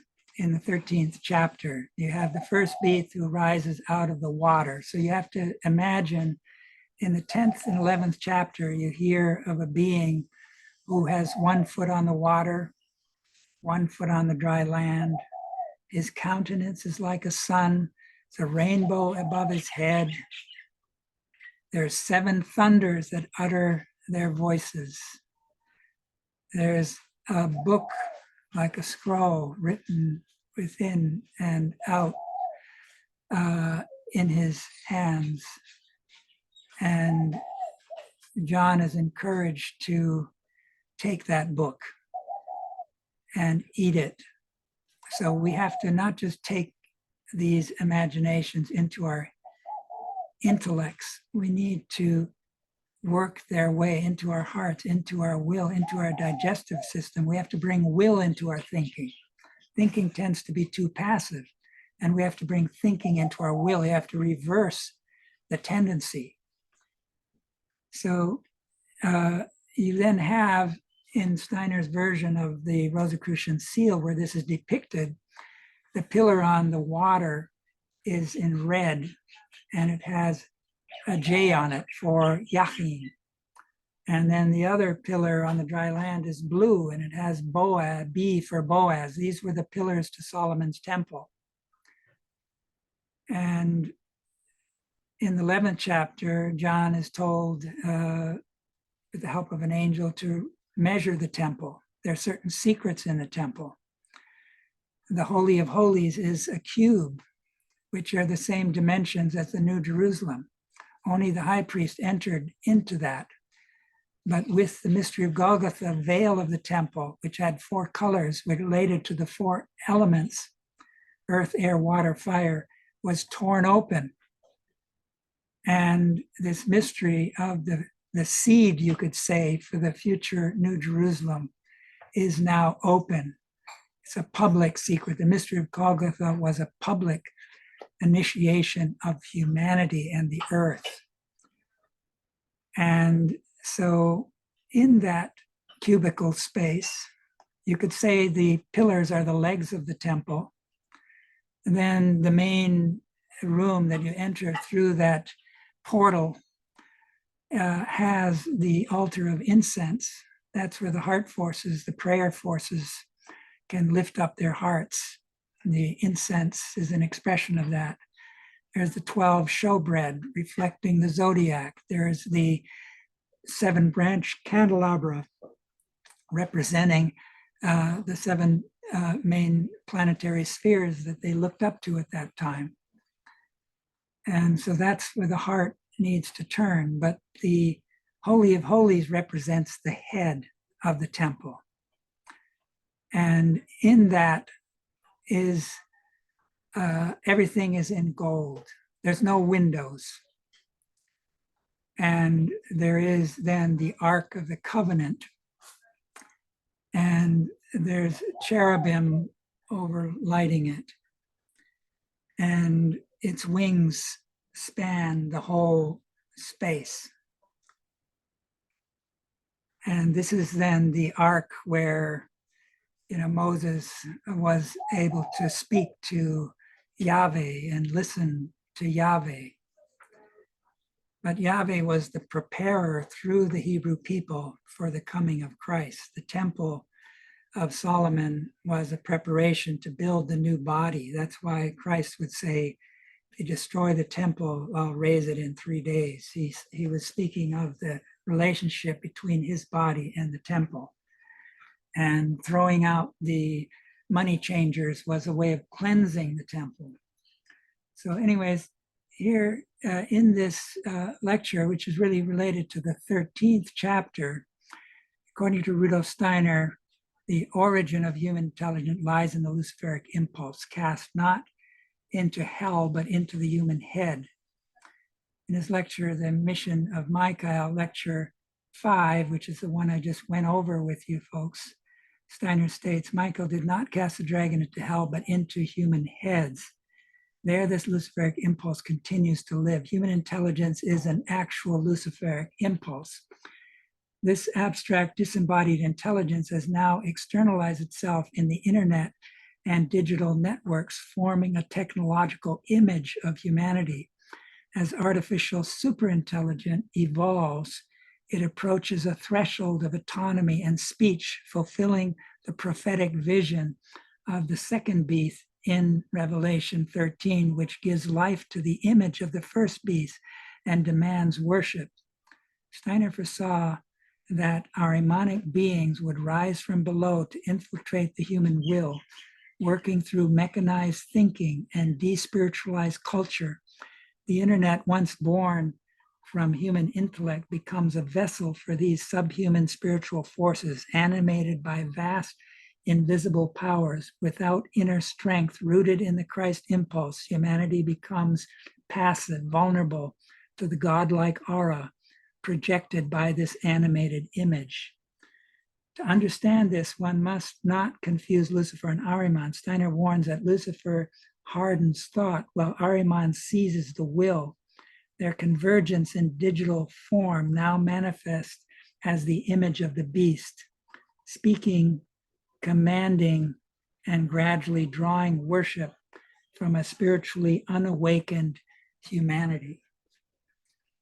You could say this is sort of the danger that Nicanor sort of foresaw, and I would think would see more clearly from the other side. Steiner once said that because of the limitations of our body, we can often only manifest 1/7 of who we really are, and that persons who know the secret of how to connect with departed souls who have something to offer can tap into that other 6/7. And Steiner was introduced to this through his teacher Schrerer, who had such a love for Goethe that when Steiner was in his presence, he said there was a third being present, and that was the soul of Goethe, who had been drawn down by the love that Schrerer had for Goethe. So Steiner, you could say, drew on that other 6/7 that Goethe wasn't able to bring down. Transhumanism and posthumanism inspired by Ahrimanic double. The following excerpt is from The Wrong and Right Use of Esoteric Knowledge. Quote, I must emphasize a further peculiarity of this being. It would incur the gravest danger if under present conditions it were to accompany man through death. At present it cannot do so. Therefore it disappears shortly before death in order to save itself, yet it retains the impulse to order human life in such a way that it would be able to conquer death for its own purposes. It would be terrible for human evolution if this being which has taken hold of man were able to overcome death, and so by dying with man to pass over into the worlds which man enters after death. There is only one thing in human life that they, the double, absolutely cannot endure. They cannot endure death. Therefore, they must always leave this human body in which they have established themselves before that body succumbs to death. This is a very harsh disappointment again and again, for just what they want to attain, to remain in human bodies beyond death, is thwarted. To do this would be a lofty achievement in the kingdom of these beings. Up until now, they have not attained it. So they have an ambition to do so, and they're especially powerfully active in Silicon Valley. If you look at the Atlantic Ocean, the under ocean pictures, you see a classical mid-oceanic ridge that spreads where new matter arises from the interior of the earth and spreads in both directions. And you can get magnetic signatures from the rocks on both sides to show that they arose at the same time out of that mid-oceanic ridge. So you can kind of date things that way. But in the Pacific, due to the fact that in the Lemurian period, Yahweh took the hardest forces out of the earth, which was in danger of hardening human bodies to the point where they would have become rigid statues. The human souls had to ascend into the planetary spheres, and only the strongest, which were referred to as Adam and Eve in Genesis, could remain on the earth. But by taking out the hardest forces, which involved the moon being taken out in the Pacific and becoming a satellite that then moved around the earth, that created a balance between sun and moon forces, and Yahweh then works from the moon. Yahweh is especially related to form, and just like the pituitary gland is an organ that Christ works through, the pituitary gland is one that Yahweh especially worked through. Yahweh is related to form. He helped to develop the perfect physical body for the Jesus being through the Hebrew people. And if you remember David, the house of David fighting against the giants, well, the pituitary gland can give birth to giantism and dwarfism if it's not in perfect harmony with the archetype of the human being. So you have this cooperation between the moon and sun forces with humanity, and the ambition of these subhuman being, the double, with the help of Ahriman and inspiring people towards transhumanism to think they can become immortal by creating a means of uploading human beings into humanoid robot, for example, thinking that would bring them immortality. And numerous billionaires who've got the most physical belongings at stake have aligned with these beings because they don't want to leave all that wealth and power behind. So they're drawn to fund efforts towards transhumanism and ultimately post-humanism. So many things seem to go smoothly these days because they're done mechanically, but the development of technology is spinning away over people's heads. It is increasingly becoming a huge force that works on its own and that people cannot stop with their own available abilities. We can face these machine forces only by striving to bring spirituality to the extreme consequences of our actions. That's where Nicanor Perlas, he was a man of action. That alone will make it possible to stand firm against the overwhelm of this cultural machine, that one brings spirit and love into action. This alone will make it possible to stand against the being overpowered by the machine culture. Too few people today develop real initiative. There is much desire, but too little will. I think it was because Nicanor was a will person. Will can give rise to intuitions. It's those intuitions that had him write this book having to do with humanity's last stand. So here we have sort of just a little gesture of the march of the humanoid robots. You know that the Sophia robot was made a citizen by the Saudis, that's mentioned in Nicanor's book. We talked about Elon Musk earlier.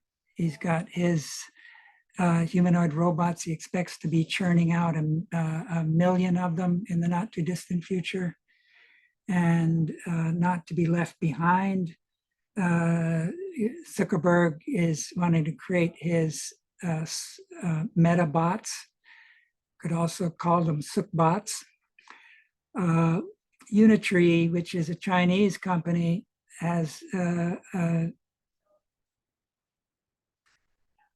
very agile robot that is only $5,900. So it's getting into price range.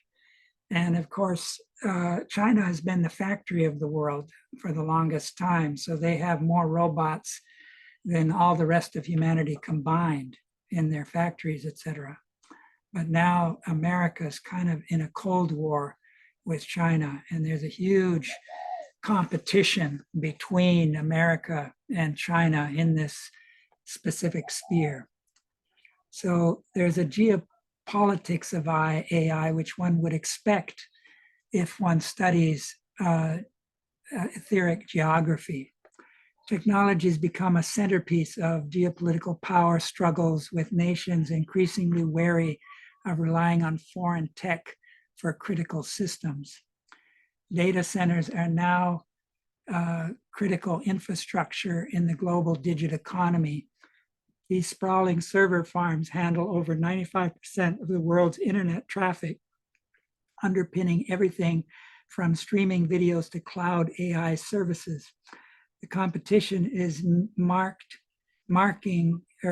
by rising trade barriers, competing AI ambitions, and scramble to secure control over data and the digital tools of the future.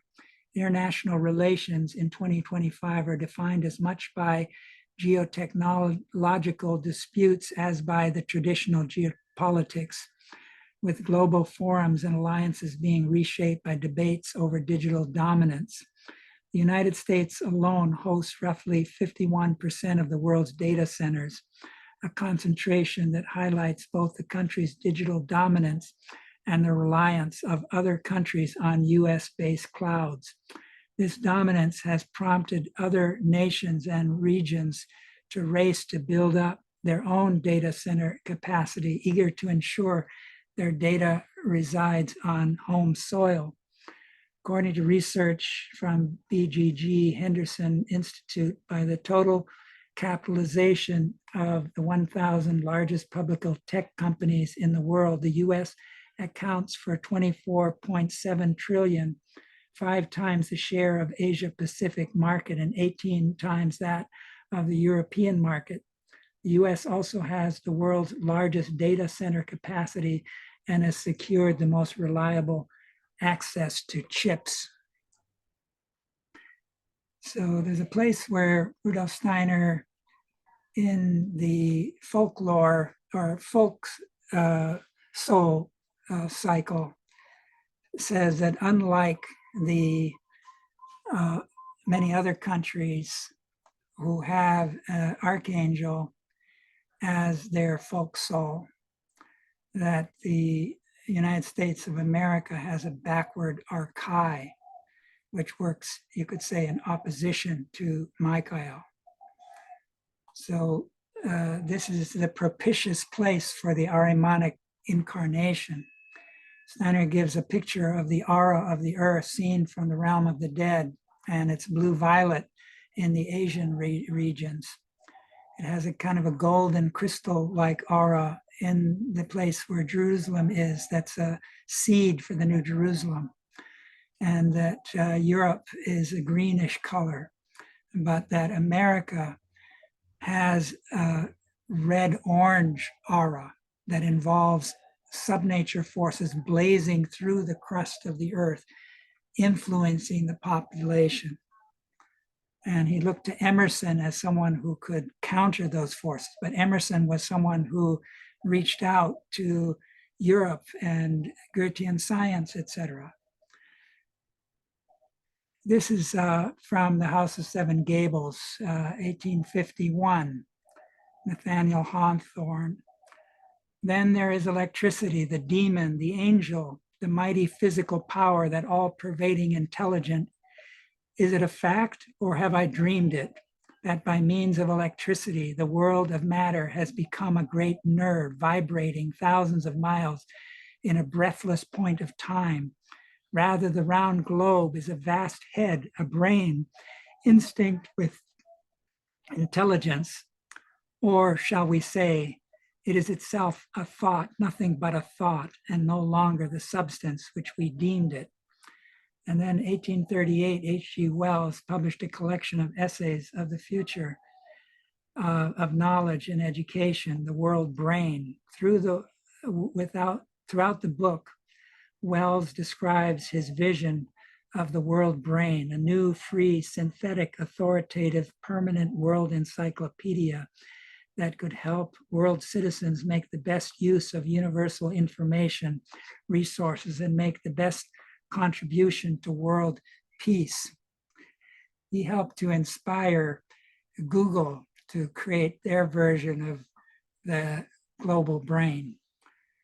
So here we have Steiner talking about the physical atom is condensed electricity. The fact has become known to occultists for millennia. Now one is beginning to realize that the physical atom is condensed electricity, that there is still a second thing to be considered, that electricity itself is what electricity itself is, that is still unknown. They are ignorant of one thing, namely, where the real nature of electricity must be sought.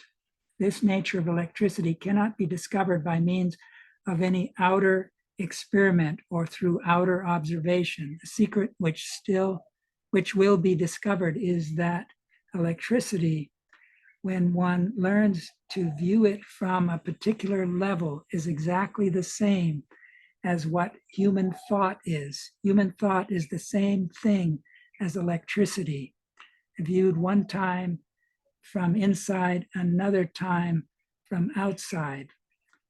Whoever is now aware of what electricity is knows that there is something living within him, which is a frozen state, forms the atom. Here is the bridge from human thought to the atom. One will learn to know the building stones of the physical world. They are tiny condensed monads, condensed electricity. In that moment, when human beings realize this extremely elementary occult truth about thought, electricity, and the atom, in that same moment, they will have understood something which is of the utmost importance for the future and for the whole of the sixth post-Atlantean epoch. They will have learned how to build with atoms through the power of thinking. So this is the one side. I was earlier differentiating between electricity as fallen light and light in terms of the light ether. And that the one is the consequence of the Luciferic fall due to the invasion of the astral world, and it lies beneath nature. It's governed by gravity, whereas light is governed by levity. So we are in the middle, caught between these two sets of subnature and supernature forces. And the same is the case for the entire Earth and our solar cosmos. And in this understanding of nature, and this is something that Steiner spoke of in his very last letter to the members, that electricity leads down into subnature, and that we can only counter the danger by reaching as much above nature into supernature, which begins with the etheric as we've descended into subnature, which compared to Steiner's time is very, very deep into subnature. So the middle world is the world of nature. There's a lower boundary. In a male incarnation, we tend to overshoot in a downward direction. That gives us a kinship to subnature, and in a feminine incarnation, we have a kinship to supernature, to the etheric world. And this is one of the reasons that Steiner then says there is growing contrast between men and women in Anglo-American spiritual life. An increasing difference between men and women will arise in Anglo-American civilization. Anglo-American spiritual life will, in essence, descend to future ages through women. It says in another place that feminine incarnations will become more and more important in the future. There is apparent in the West, from certain mysterious depths, a tendency to oppose the teaching of repeated earth lives. It is desired in certain spiritual centers to cause the gradual cessation of these repeated earth lives. The object is this: to transpose certain human souls into a condition in which after death they feel more and more akin to the forces of the earth, acquiring almost a mania for earth forces. The Anglo-American race is striving after a strange ideal no longer to return into earthly bodies, but to influence the earth from beyond, becoming as souls ever more earthly. Practices are, he mentions in other places, physical sports as one of the means of doing this, like you could say football. Practices are intended to instill in man a vivid sense that his body belongs to the earth, not just I am my arm, my leg, but I am also the force of gravity in my limbs. A very interesting point is that this ideal can be appropriately followed only by the male population. In spite of political endeavors, an increasing difference between men and women will arise. He speaks of the large apes as having this tendency to come to a strong connection with gravity. And what ends up happening with the souls who get stuck in this after death, they don't leave the earth into the higher spheres. We generally go through purgatory, and eventually, after about a third of what our earthly biography was, if we have heavenly fruits to unfold, we pass through the moon gate into the lower Devakan or lower heavenly region, and eventually through the sun gate into the higher Devakan or higher heavenly region, which is a world of tone and sound, where the tone ether, sound ether is at work. But instead, these souls gain affinity to the interior of the earth because they've succumbed to the beings who are inhabiting those subnature spheres. And as we create this electromagnetic aura around the earth, these dead then live in that electromagnetic aura, which contains the thoughts that are involved in these computer systems. So Steiner speaks of certain brotherhoods who are actually motivated to do this, and they want to replace the being of Christ with another being who's never incarnated before. And they can then draw some of these souls that have become kind of prisoners of the earth and become kind of negative centers. They can draw them into their lodges and gain powers that they otherwise wouldn't have. These are deeper secrets that one could go into, but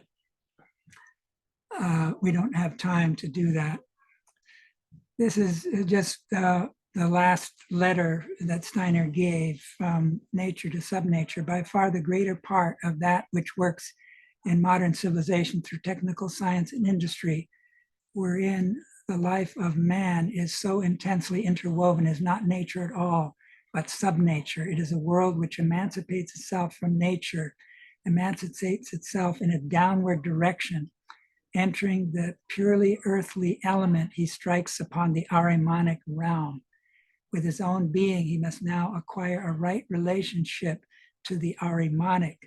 But in the age of technical science, hitherto, the possibility of finding a true relationship to the Ahrimanic civilization has escaped man. He must find the strength, the inner force of knowledge, in order not to be overcome by Ahriman in this technical civilization. He must understand subnature for what it really is.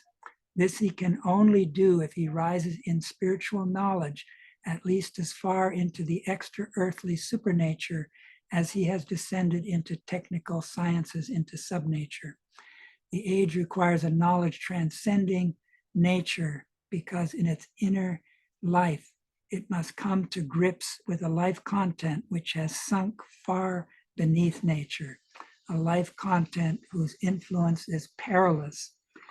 Electricity, for instance, celebrated since its discovery as the very soul of nature's existence, must be recognized in its true character, in its peculiar power of leading down from nature to subnature. Only man himself must beware lest he slide down with it.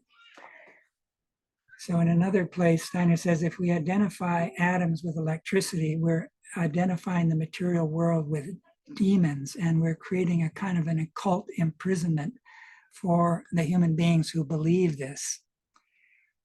And this is how the dragon forces gain access to nature. In Michael and the human Gemüt, Steiner says generally the dragon can't gain access to nature directly.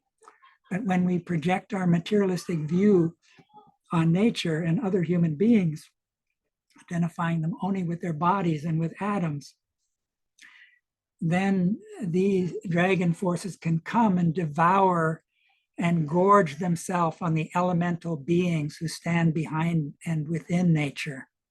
They're the basis of the four elements that the physical universe is woven from, and they're the servants of the hierarchies. But through this, they become servants of Ahriman.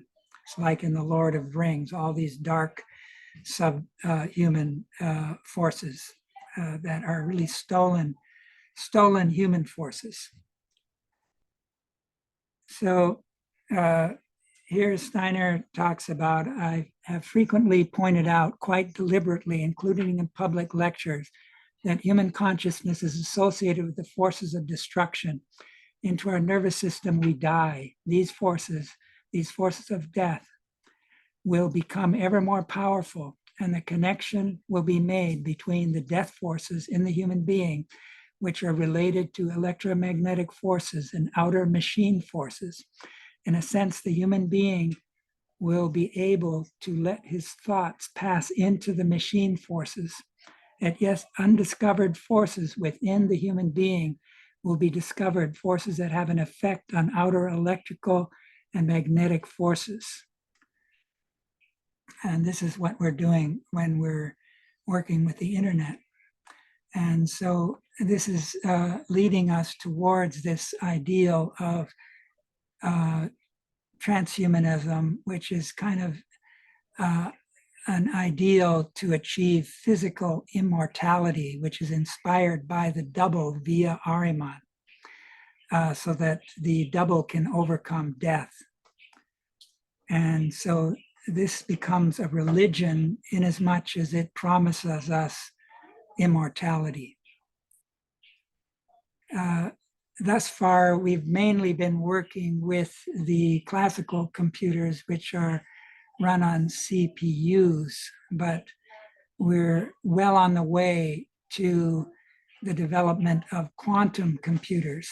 And there's many manifestations of this. Google, for example, with its Willow chip, and you can have many of these chips stacked on each other. And then there's Microsoft has this newer Majorana 1, and there's numerous other efforts in that direction, which I won't go into here, but my own intuition that I've developed after studying others who've penetrated this out of anthroposophy, that we're really entering into the sphere that Steiner referred to as the eighth sphere, the quantum realm.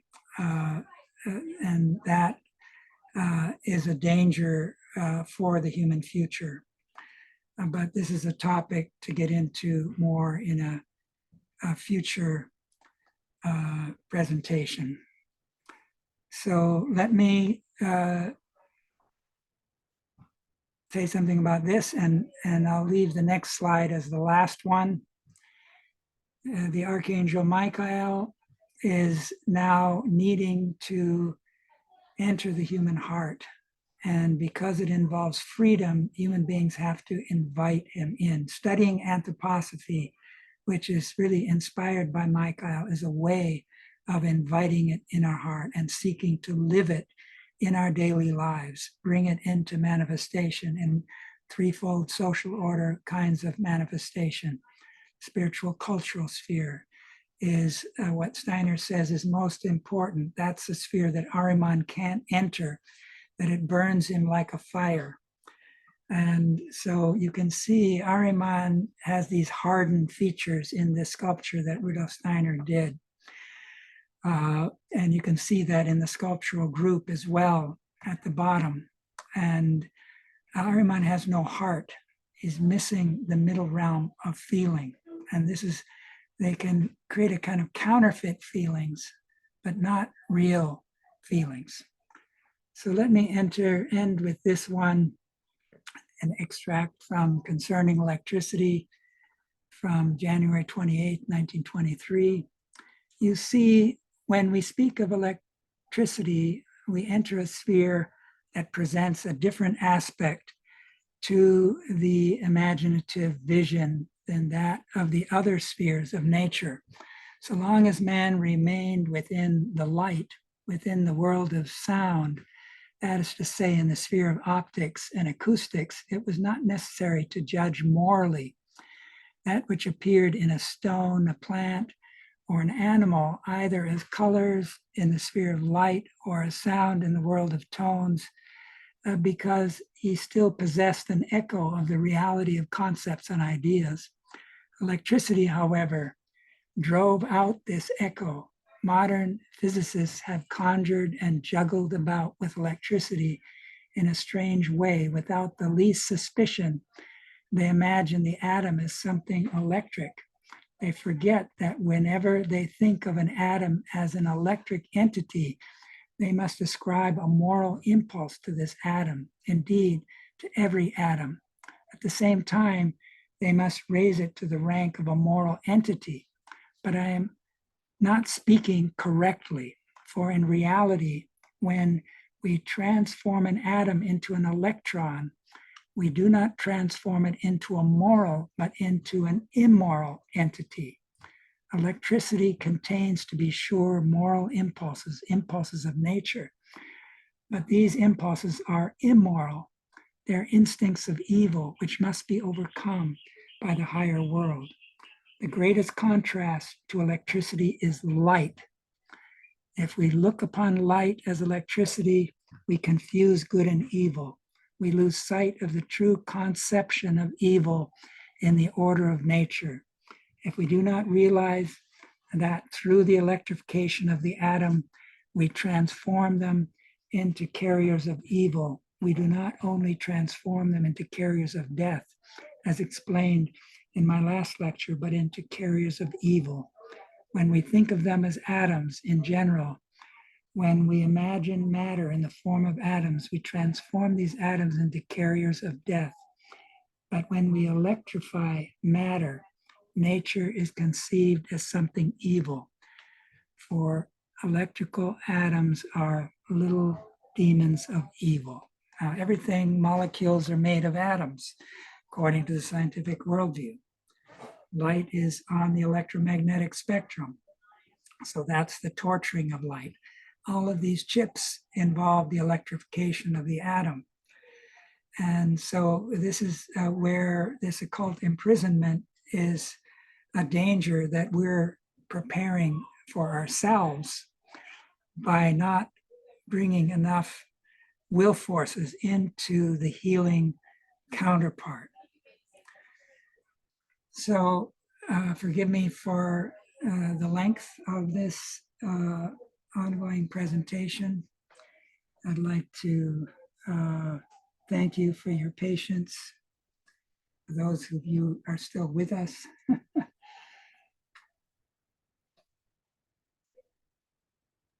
Yeah, dear Florian, thank you so much for your detailed and super intense lecture, as usual.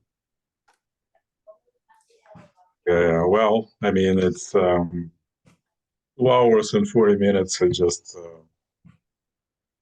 well, yeah, I mean, it's all super important stuff. So we have left 39 people online. I don't know. I mean, so would you like to ask some questions from Florian? Florian, are you fresh enough? I'm fine. Because it's morning still in Hawaii, and yeah. All right. Yeah, the light is shining. I've got my pickup juice here. Okay. So William, so you've been sending texts, and would you like to ask anything?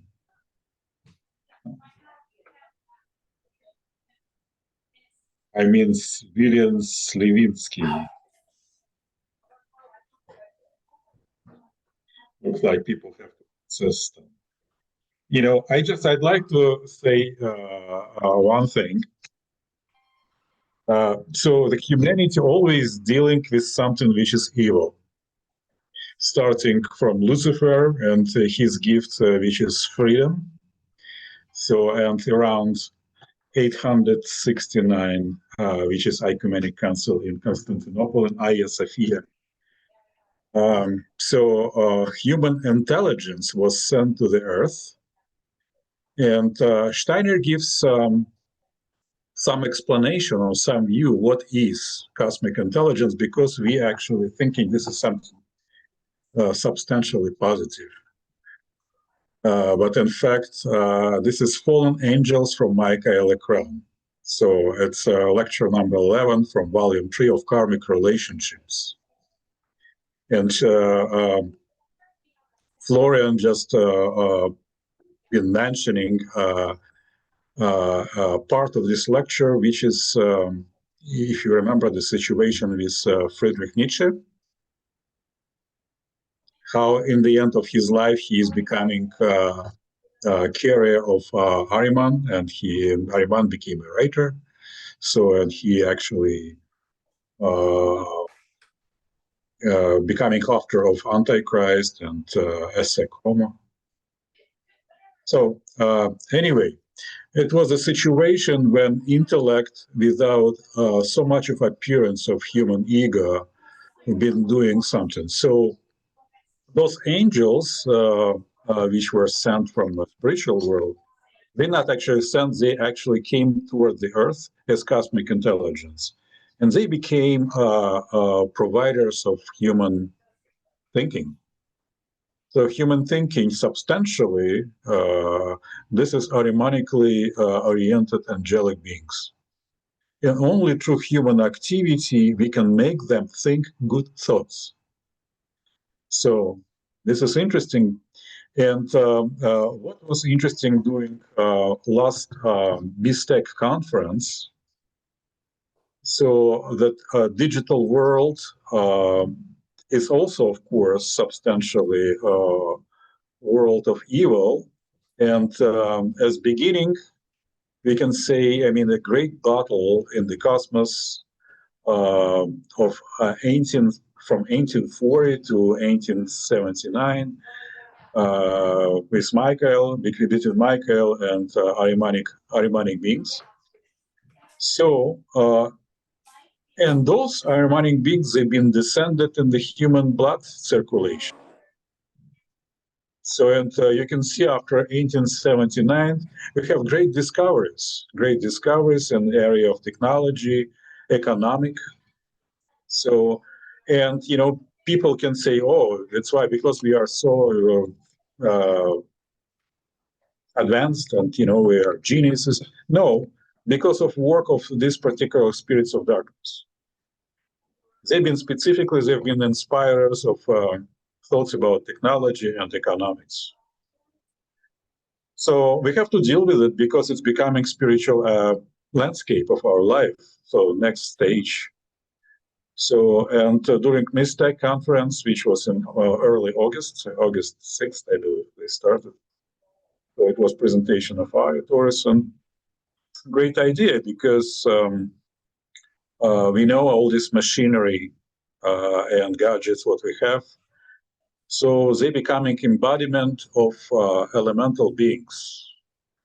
Elemental beings which were earlier we were able to find in the nature, in stones, on the creek, and well, everywhere. So, but they becoming they looking for embodiment. They've been looking for embodiment, and embodiment for now. This is our gadgets, computers, and also some digital forms, kind of not tangibles. Many of them, they wandering without embodiment, and they doing big mess as in social realm, in form of protests, revolutions, etc., etc. So we have to deal with it. So, but at the same moment, all these so-called evil beings, they looking for redemption for human. So, I mean, they actually looking for transformation from human. And, one of greatest idea, which was during this conference, so digital world also can be utilized and transformed because it's becoming reality. We have nothing to do, just live with it. But how? So we have to transform it in the name of Christ. How? I mean, it's super difficult. I don't know. So, yeah. Yeah, because, it's interesting. You can fight Ahriman. I'm not sure if fight will create something positive. Because angels, which we are actually empowering our thinking, they must be transformed. But how they can be transformed? By thinking our thoughts, which are positive. And, of course, dealing with these evil forces will create some kind of human illness. But this illness will be we can overcome with spiritual development. So that's why we study components. So this is just, one statement. Please say something if you would like to. Yeah, but friends, also, if you have questions, you know how to raise your hand, electronic hand, evil hand, electronic. It's you can click on reaction, and there is another button, raise a hand, so you can process in chronological order. So I can see him from Ayaya. May I? Yes, yeah, go ahead. Okay.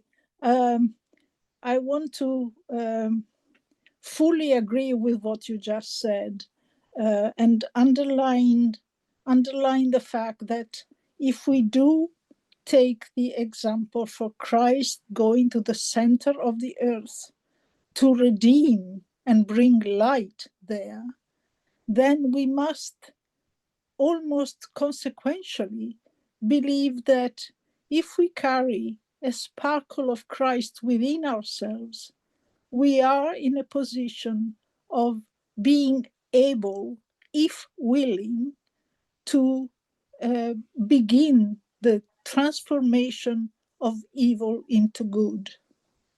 I don't like the word fight. To me, it seems to carry evil in itself. So I don't like it and I try not to use it. But transformation is positive and possible in my view. So thank you for letting me express this thought. Thank you. Florian, anything what you would like to say, or but friends, Well, please also raise your hands. One of the pictures that came to mind is in Rosicrucian and Modern Initiation, I believe it's called. Steiner speaks, in those days, there wasn't a temple on the physical plane. You had to meet a spiritual master. And the Rosicrucians were the ones who were keeping the connection with the spiritual world alive at a time when most of humanity was losing it. And this teacher would have the pupils stand in a position where they had their two legs spread out and their arms out wide. That's in the form of a chalice. The earth had been made sacred by the Christ, so one can imagine the earth as an altar in the universe. Steiner, in his leading thought, says that the earth is a seed for a future universe. And one of the anthroposophical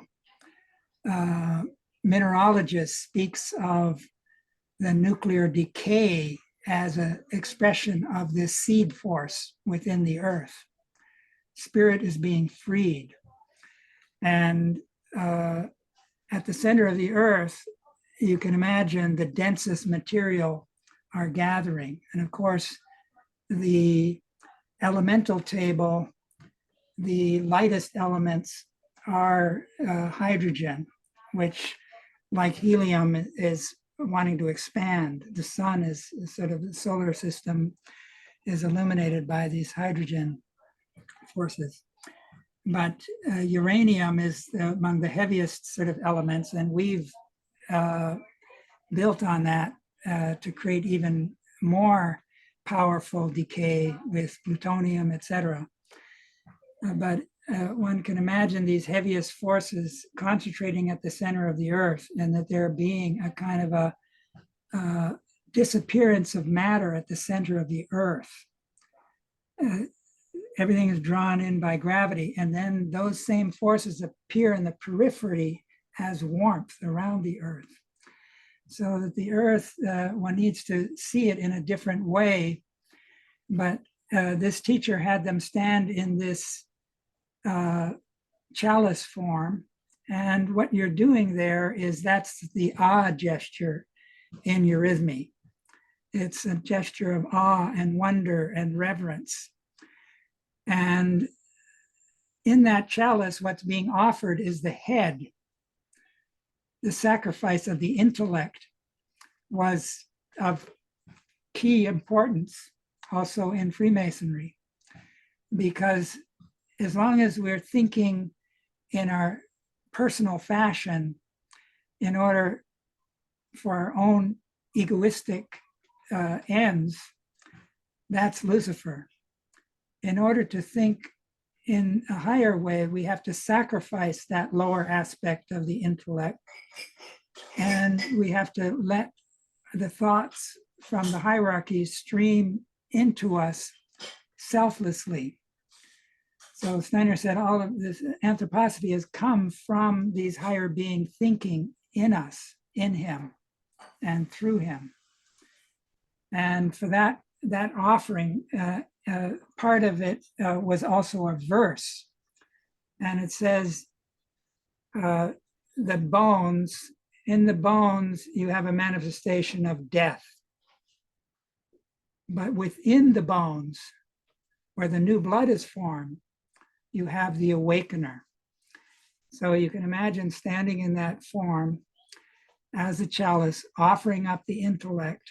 The earth has become the altar in the cosmos. The Christ will notice that offering. The Christ then will come and take that head, which has become a sacrificial head, and use it to speak through that larynx of that person that's been offered. And that's the Christ coming through us as individuals. That's sort of there in this sort of initiation rite that this Rosicrucian teacher, in my view, was trying to teach these pupils, that weight bears downward, that's the eurythmy gesture, and you put the legs down, and then light bears upward, that's this upward gesture. So we then create a bridge between the light and the darkness, and that chalice can become a lemniscate that can weave together those two forces. So we have to, I think, I've been working with the 7 seals from the Book of Revelation. I find them very helpful to help with this development of the imaginative faculties. Steiner spoke of them being valuable in that regard, and the Goetheanum paintings, Goethe's fairy tale, the Grail legends. We need to be on this quest. It needs to be one of the more pressing things in our life that we take with us into our sleep. And that will help the angel to unite with us more strongly. And then we'll start to have imagination. We won't sleep in the normal sense anymore, but we'll have our angel living with us, and not just the angel, but also those people who have died that we're close to, who share some of our ideals and aims and goals. So that's sort of my own way of working, and working in the garden for me is very important. The plants embody the etheric. The etheric is the first region in supernature.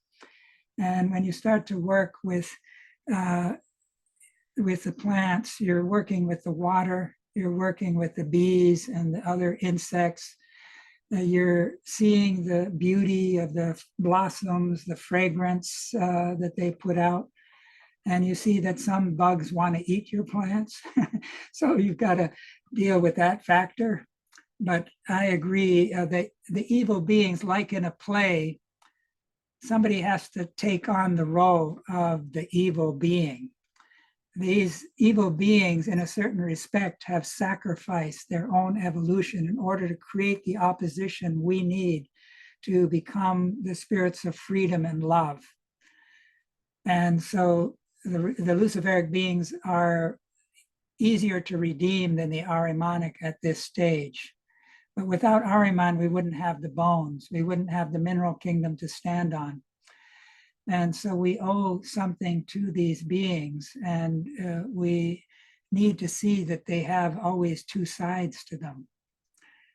And, you know, the battle is unfolding love. Love is the biggest, most powerful impulse that we have to counter the forces of evil. And that's this rebirth, unlocking the key to that second birth. Christ, when he was talking to Nicodemus, he was talking about this second birth, and Nicodemus didn't really understand what he was saying. Does it, you have to go back into your mother's womb, kind of a thing? And but he was talking about this rebirth. That's sort of an initiation that the Christ has planted in our destiny, and we have to work at, just like the plants need water, they need tending, they need care. We need to do the work to help these chakras, which are subtle organs within us, and carve out that hard stone, the pineal gland, through compassion, and how to bring that into our speech. So Steiner says that to connect more strongly with the angel at night, we need to cultivate imaginative ideals during the day. And that will connect us more strongly with the angel at night. In order to connect with the archangel, we need to speak in a way that we bring our moral impulses into our speaking and recognize the spirit in the other that we're speaking to. And this also includes our listening, of course, our dialogical intelligence, where two or three are gathered. And he says that the special time to connect with the archangels is the 13 holy nights. So there's always special secrets. That's also when the plant and the mineral kingdom can unite with each other in a special way. So the more of these secrets we know, the more we can begin to practice white magic. You could say that working with these demons is leading from gray to black magic, but we need to practice white magic. And Keeley created machines working with music and tones, and working with water, etc. And Steiner spoke of his Strater machine through the mystery play. We need to develop these alternative technologies that can counterbalance. He called them moral technologies. So we can't just be in our heads. We have to ground our spiritual impulses in the will. And that's where, again, Nicanor was an example to look up to.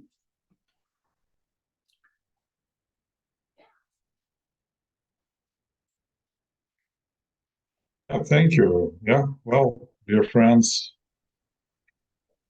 it's super intense.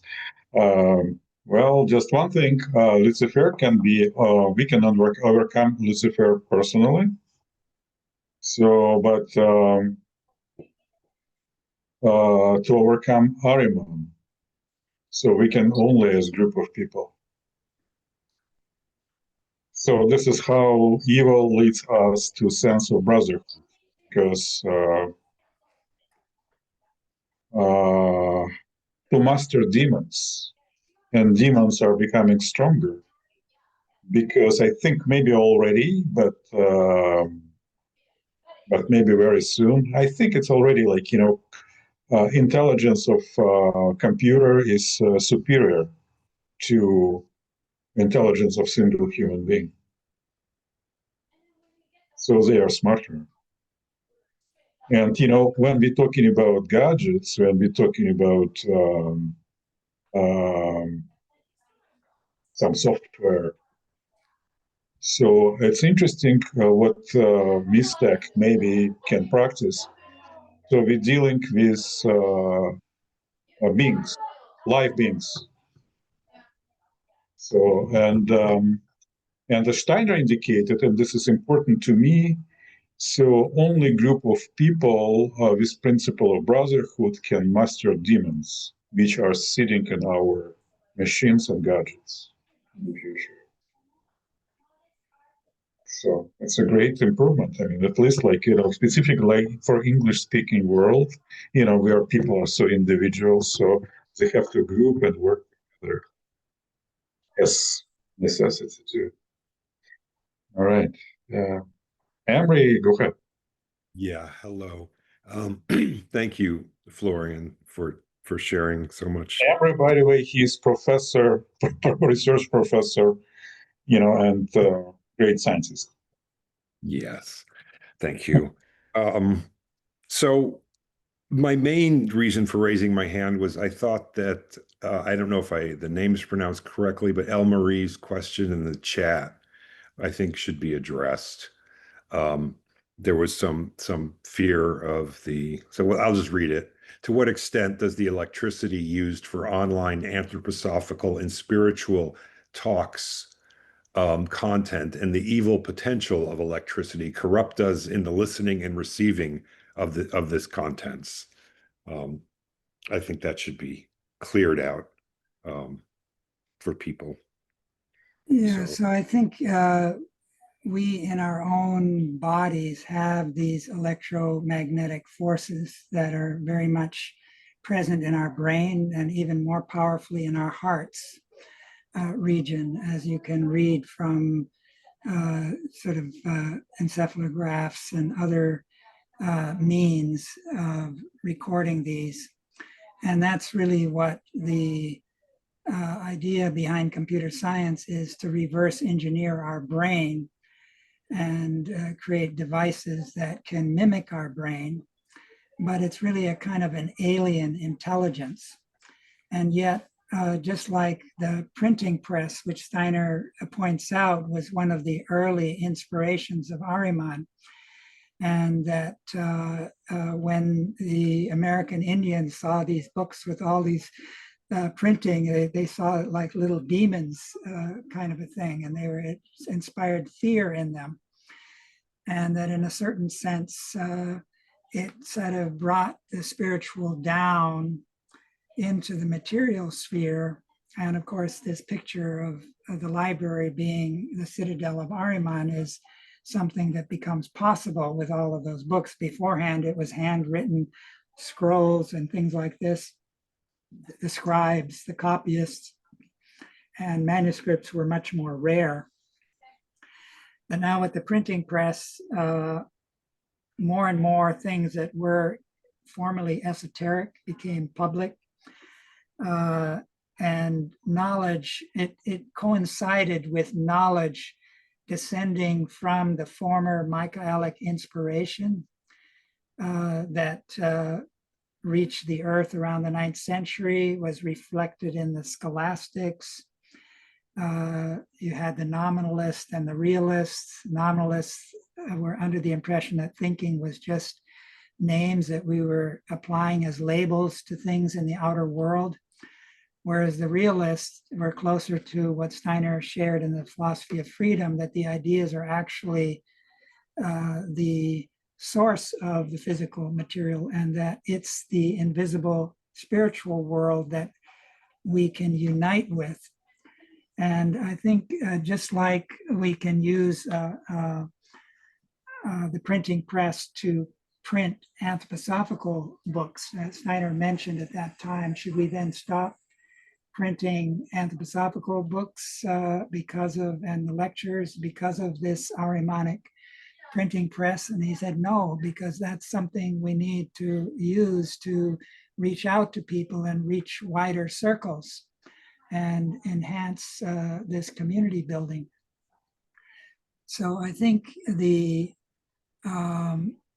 yes, there is a danger in having too much of one's life taken up by the online world, the virtual world, especially for young people who have been brought up to have their heads educated too quickly. One often speaks of nerds and geeks, and that there's a kind of a social autism that's developing that has to do with being out of touch with our hearts often.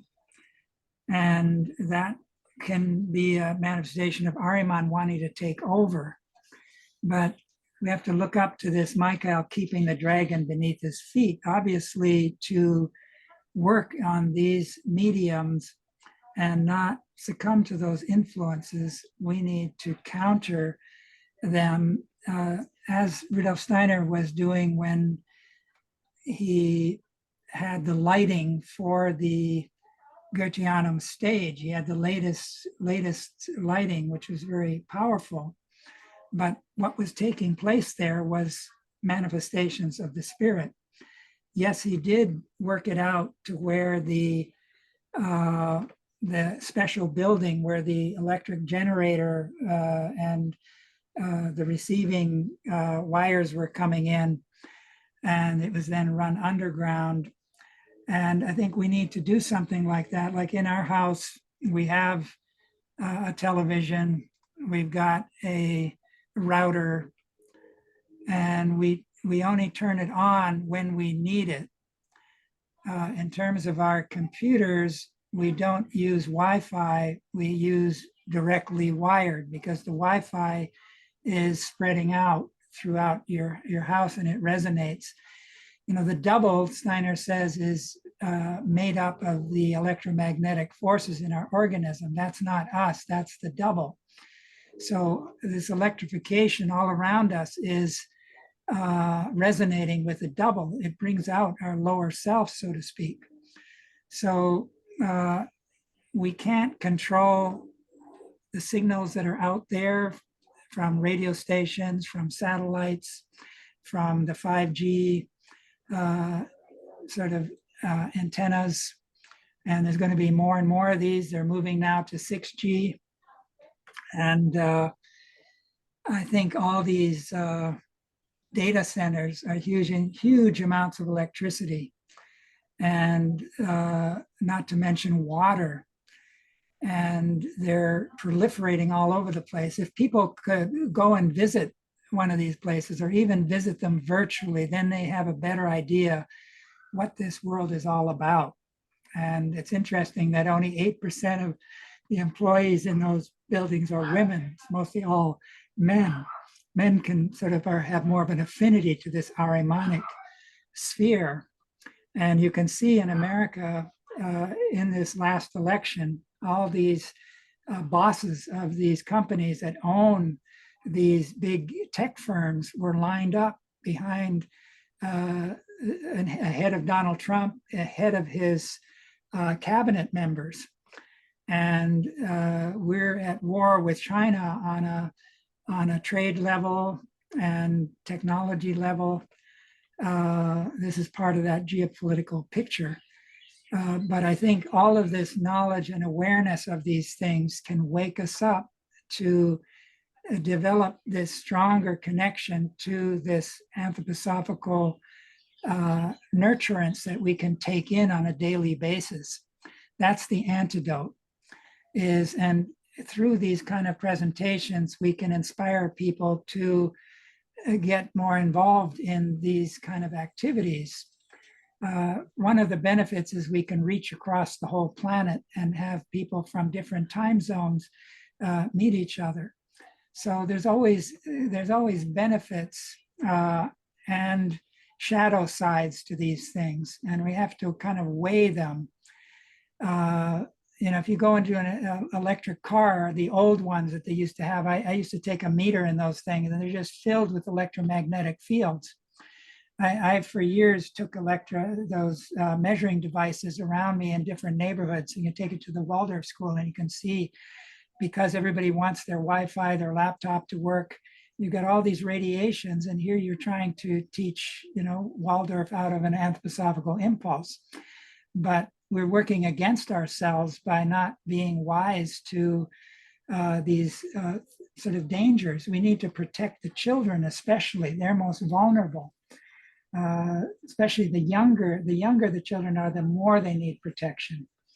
And getting them onto screens, which was magnified during COVID, sort of boosted the sort of presence of those devices. I remember being in Maui at the airport, and there was a family next to me that was using these as babysitters for their kids. They were like, couldn't have been more than 5, 6 years old, but they all had these little sort of screens.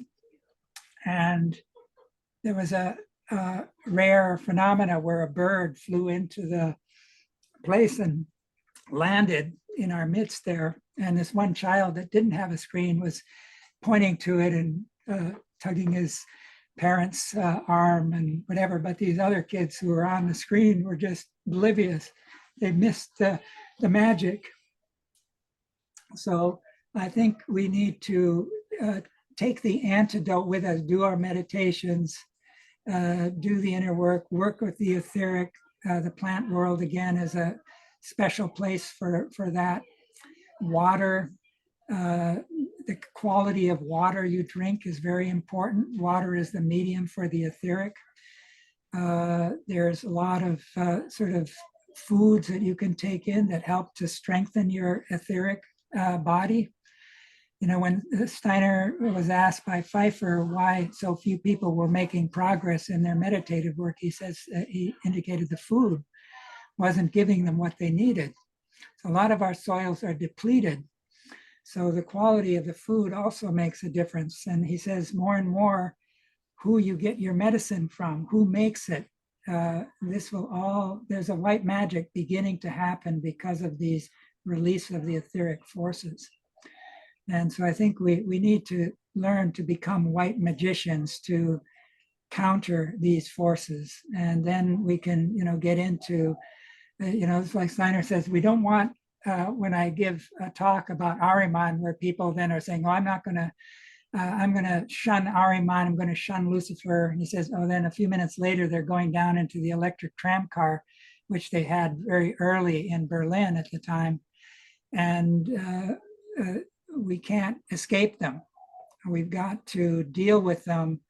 And we can't run away like the Amish and, hide from these forces. They're only going to get stronger and more powerful. We can't be like the Essenes and create a nice little Shangri-La that keeps the demons out. And we then cultivate our high level spirituality, but all the more the people outside are being attacked. We got to be Manichaean. So studying the Manichaean, which is the being who is the primary spiritual teacher of our time. And he will be the first leader of the White Lodge in the 6th epoch that is actually human, meaning he started his incarnations with the rest of humanity. In the meantime, we have someone, a Manu in the White Lodge, who has more than just human. There's a superhuman. So it's like a gift of grace in a certain sense.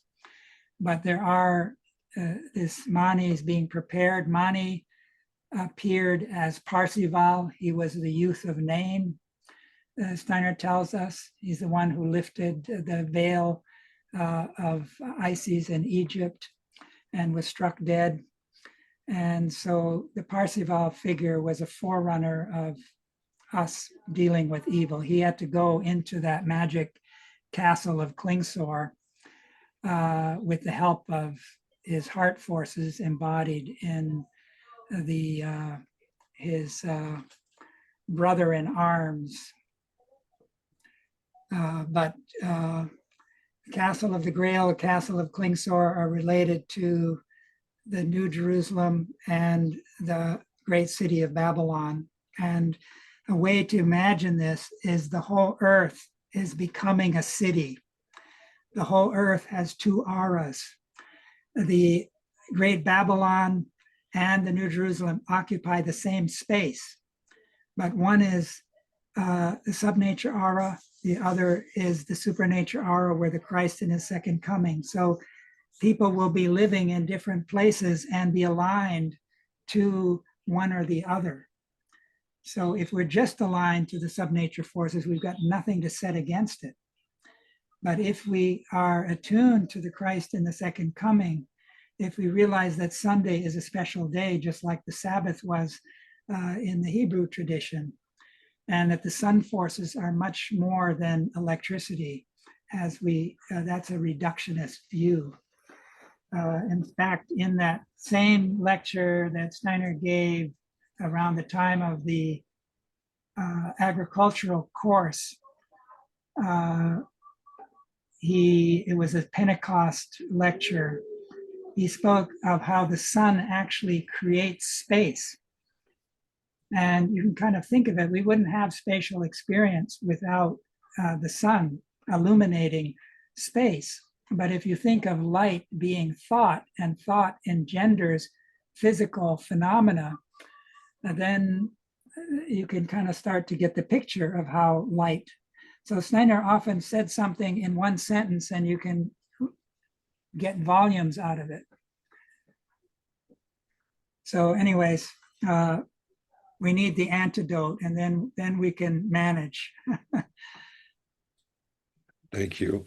I had one other quick comment is I find that I work, I do technical development. I do new concept creation.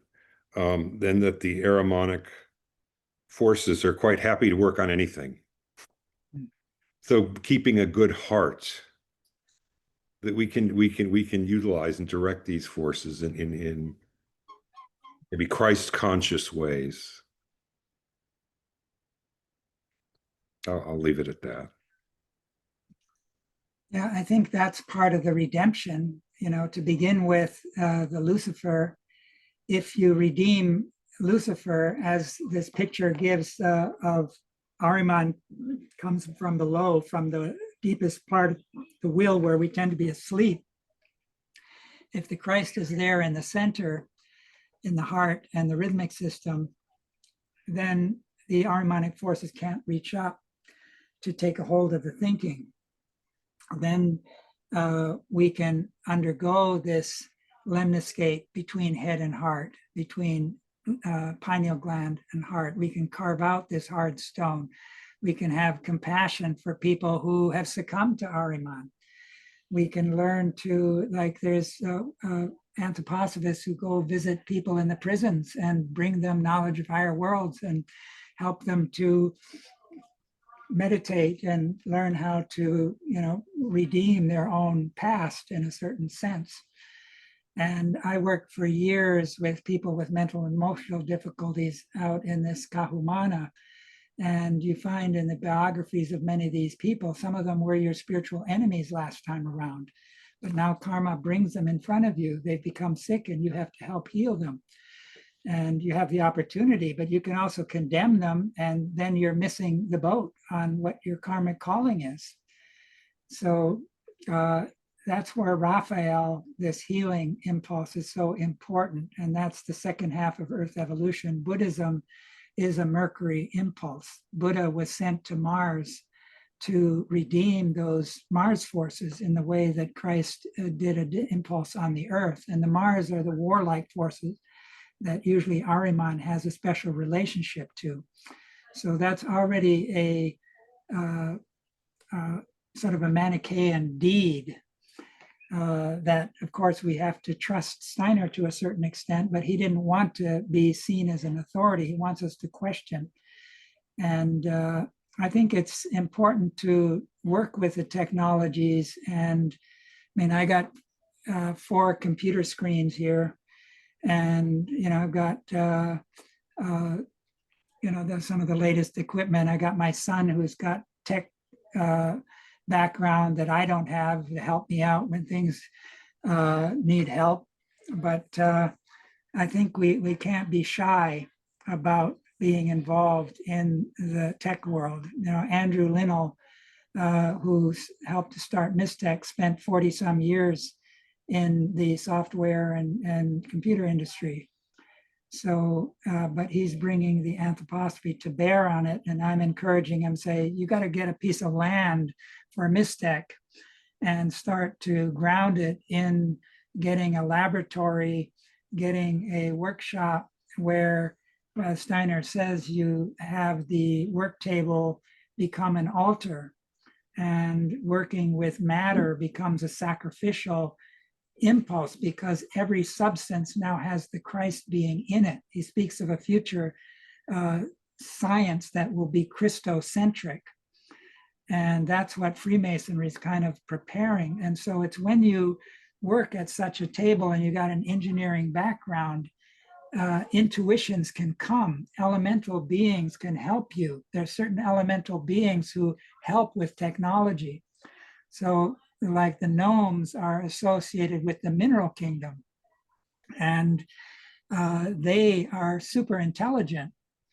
And they used to help miners to find the gold veins and silver veins and all of that, because some people still had that third, gift of going beyond just outer sight.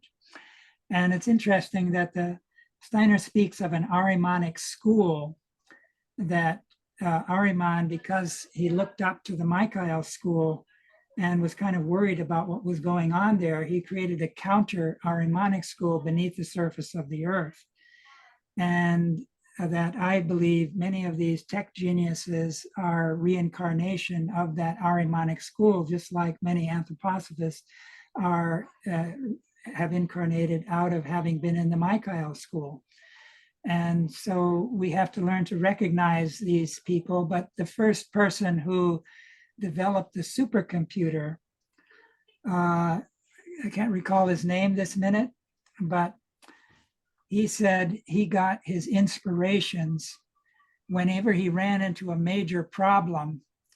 He would be digging down in the earth, and he'd created a cave down in the earth, and he'd keep increasing that cave. And he said that while he was down there, elemental beings would speak to him and help him with what he was trying to solve.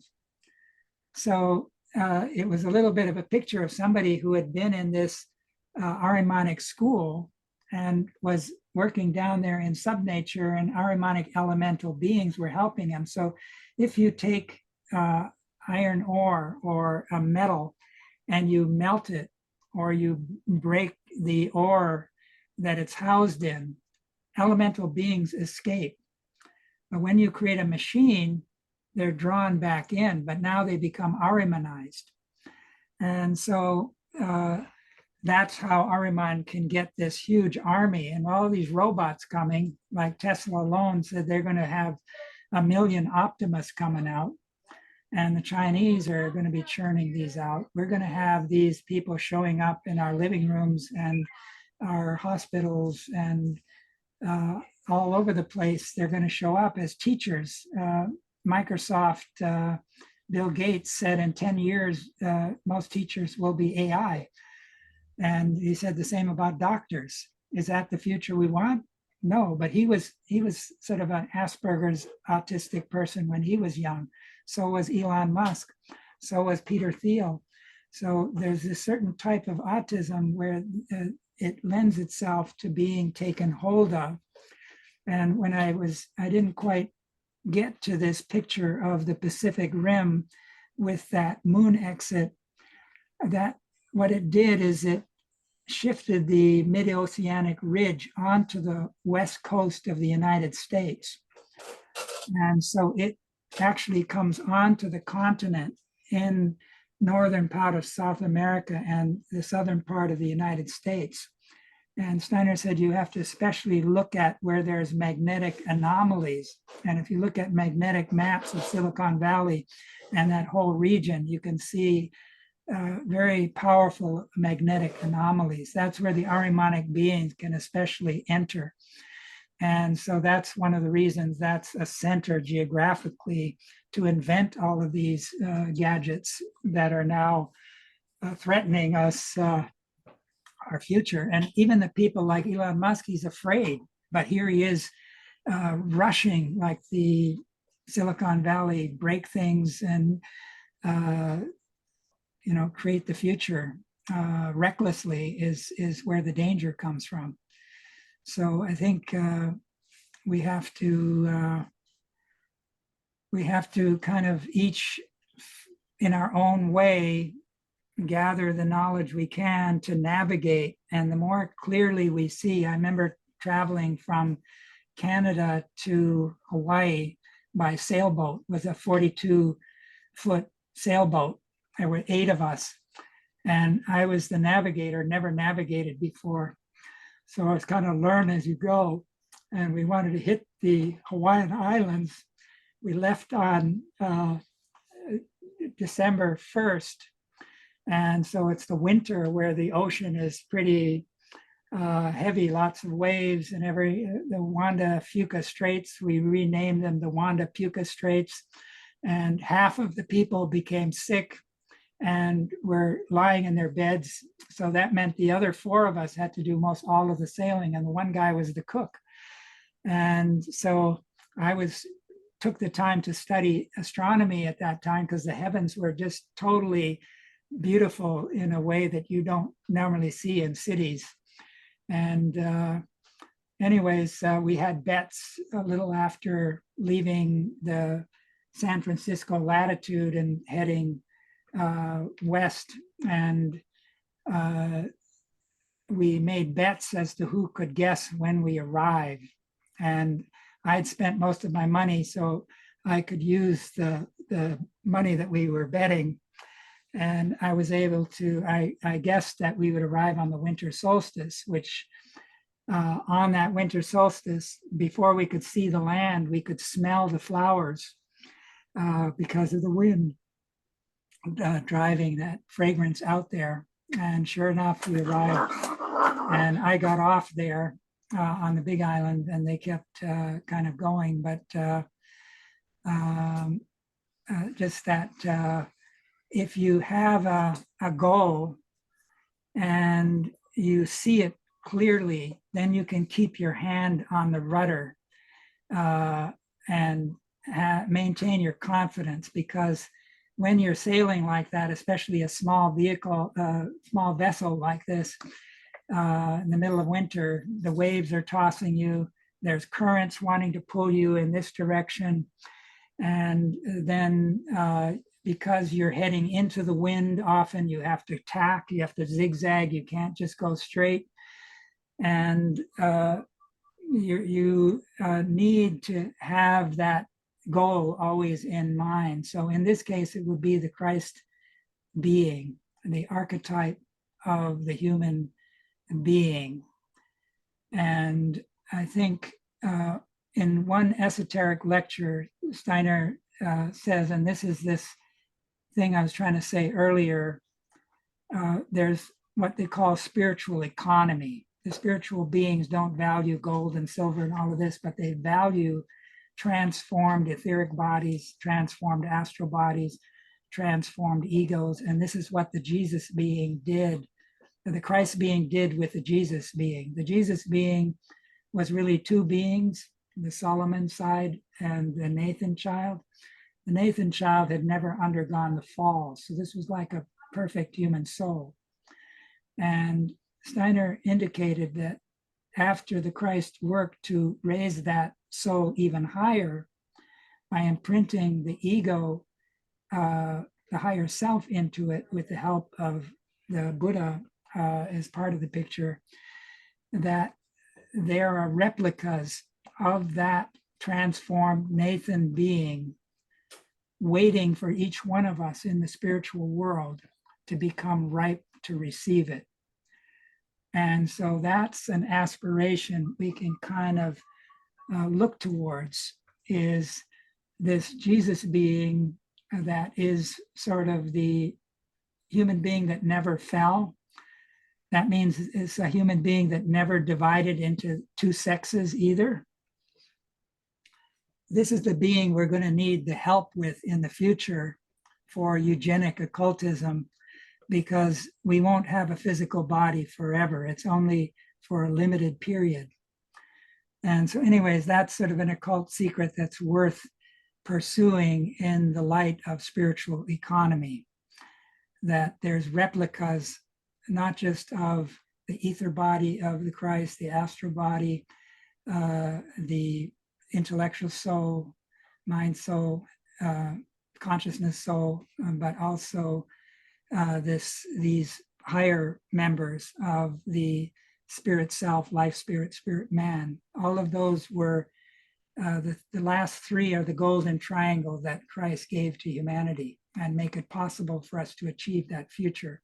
So the deeper you go into this Christ mystery, the more that etherized blood of Christ can unite with the stream that moves from heart to head. And if we simultaneously carve out that hard stone, that's the gift of Lucifer through compassion, then we can be gifted with that golden aura of thinking sun thoughts. Rather, then we've got the power of Michael to set against these machines.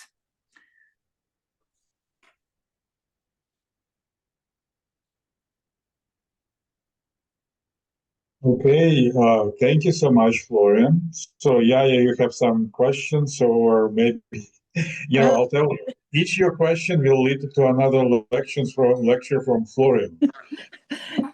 I don't think so, because in a way, I consider what I'm going to say almost the conclusion to this wonderful meeting that we had. And I'm incredibly grateful to Florian for the wealth of wisdom that he's always ready to share with all of us. Exactly. Yeah. Why don't you go ahead and share it, and I won't answer. I've said enough already. No, I only wanted to add two things. One is based on your suggestion of antidotes. And one of the antidotes that we haven't mentioned, but is somehow always present, I'm sure, in the subconscious of everyone present, is the fact that we can and should, and hopefully do, support each other and love each other as a real community. Not just of anthroposophists, but of human beings in the highest sense of the word. And the second thing that I would like to add is that we should perhaps include creativity as one of the antidotes.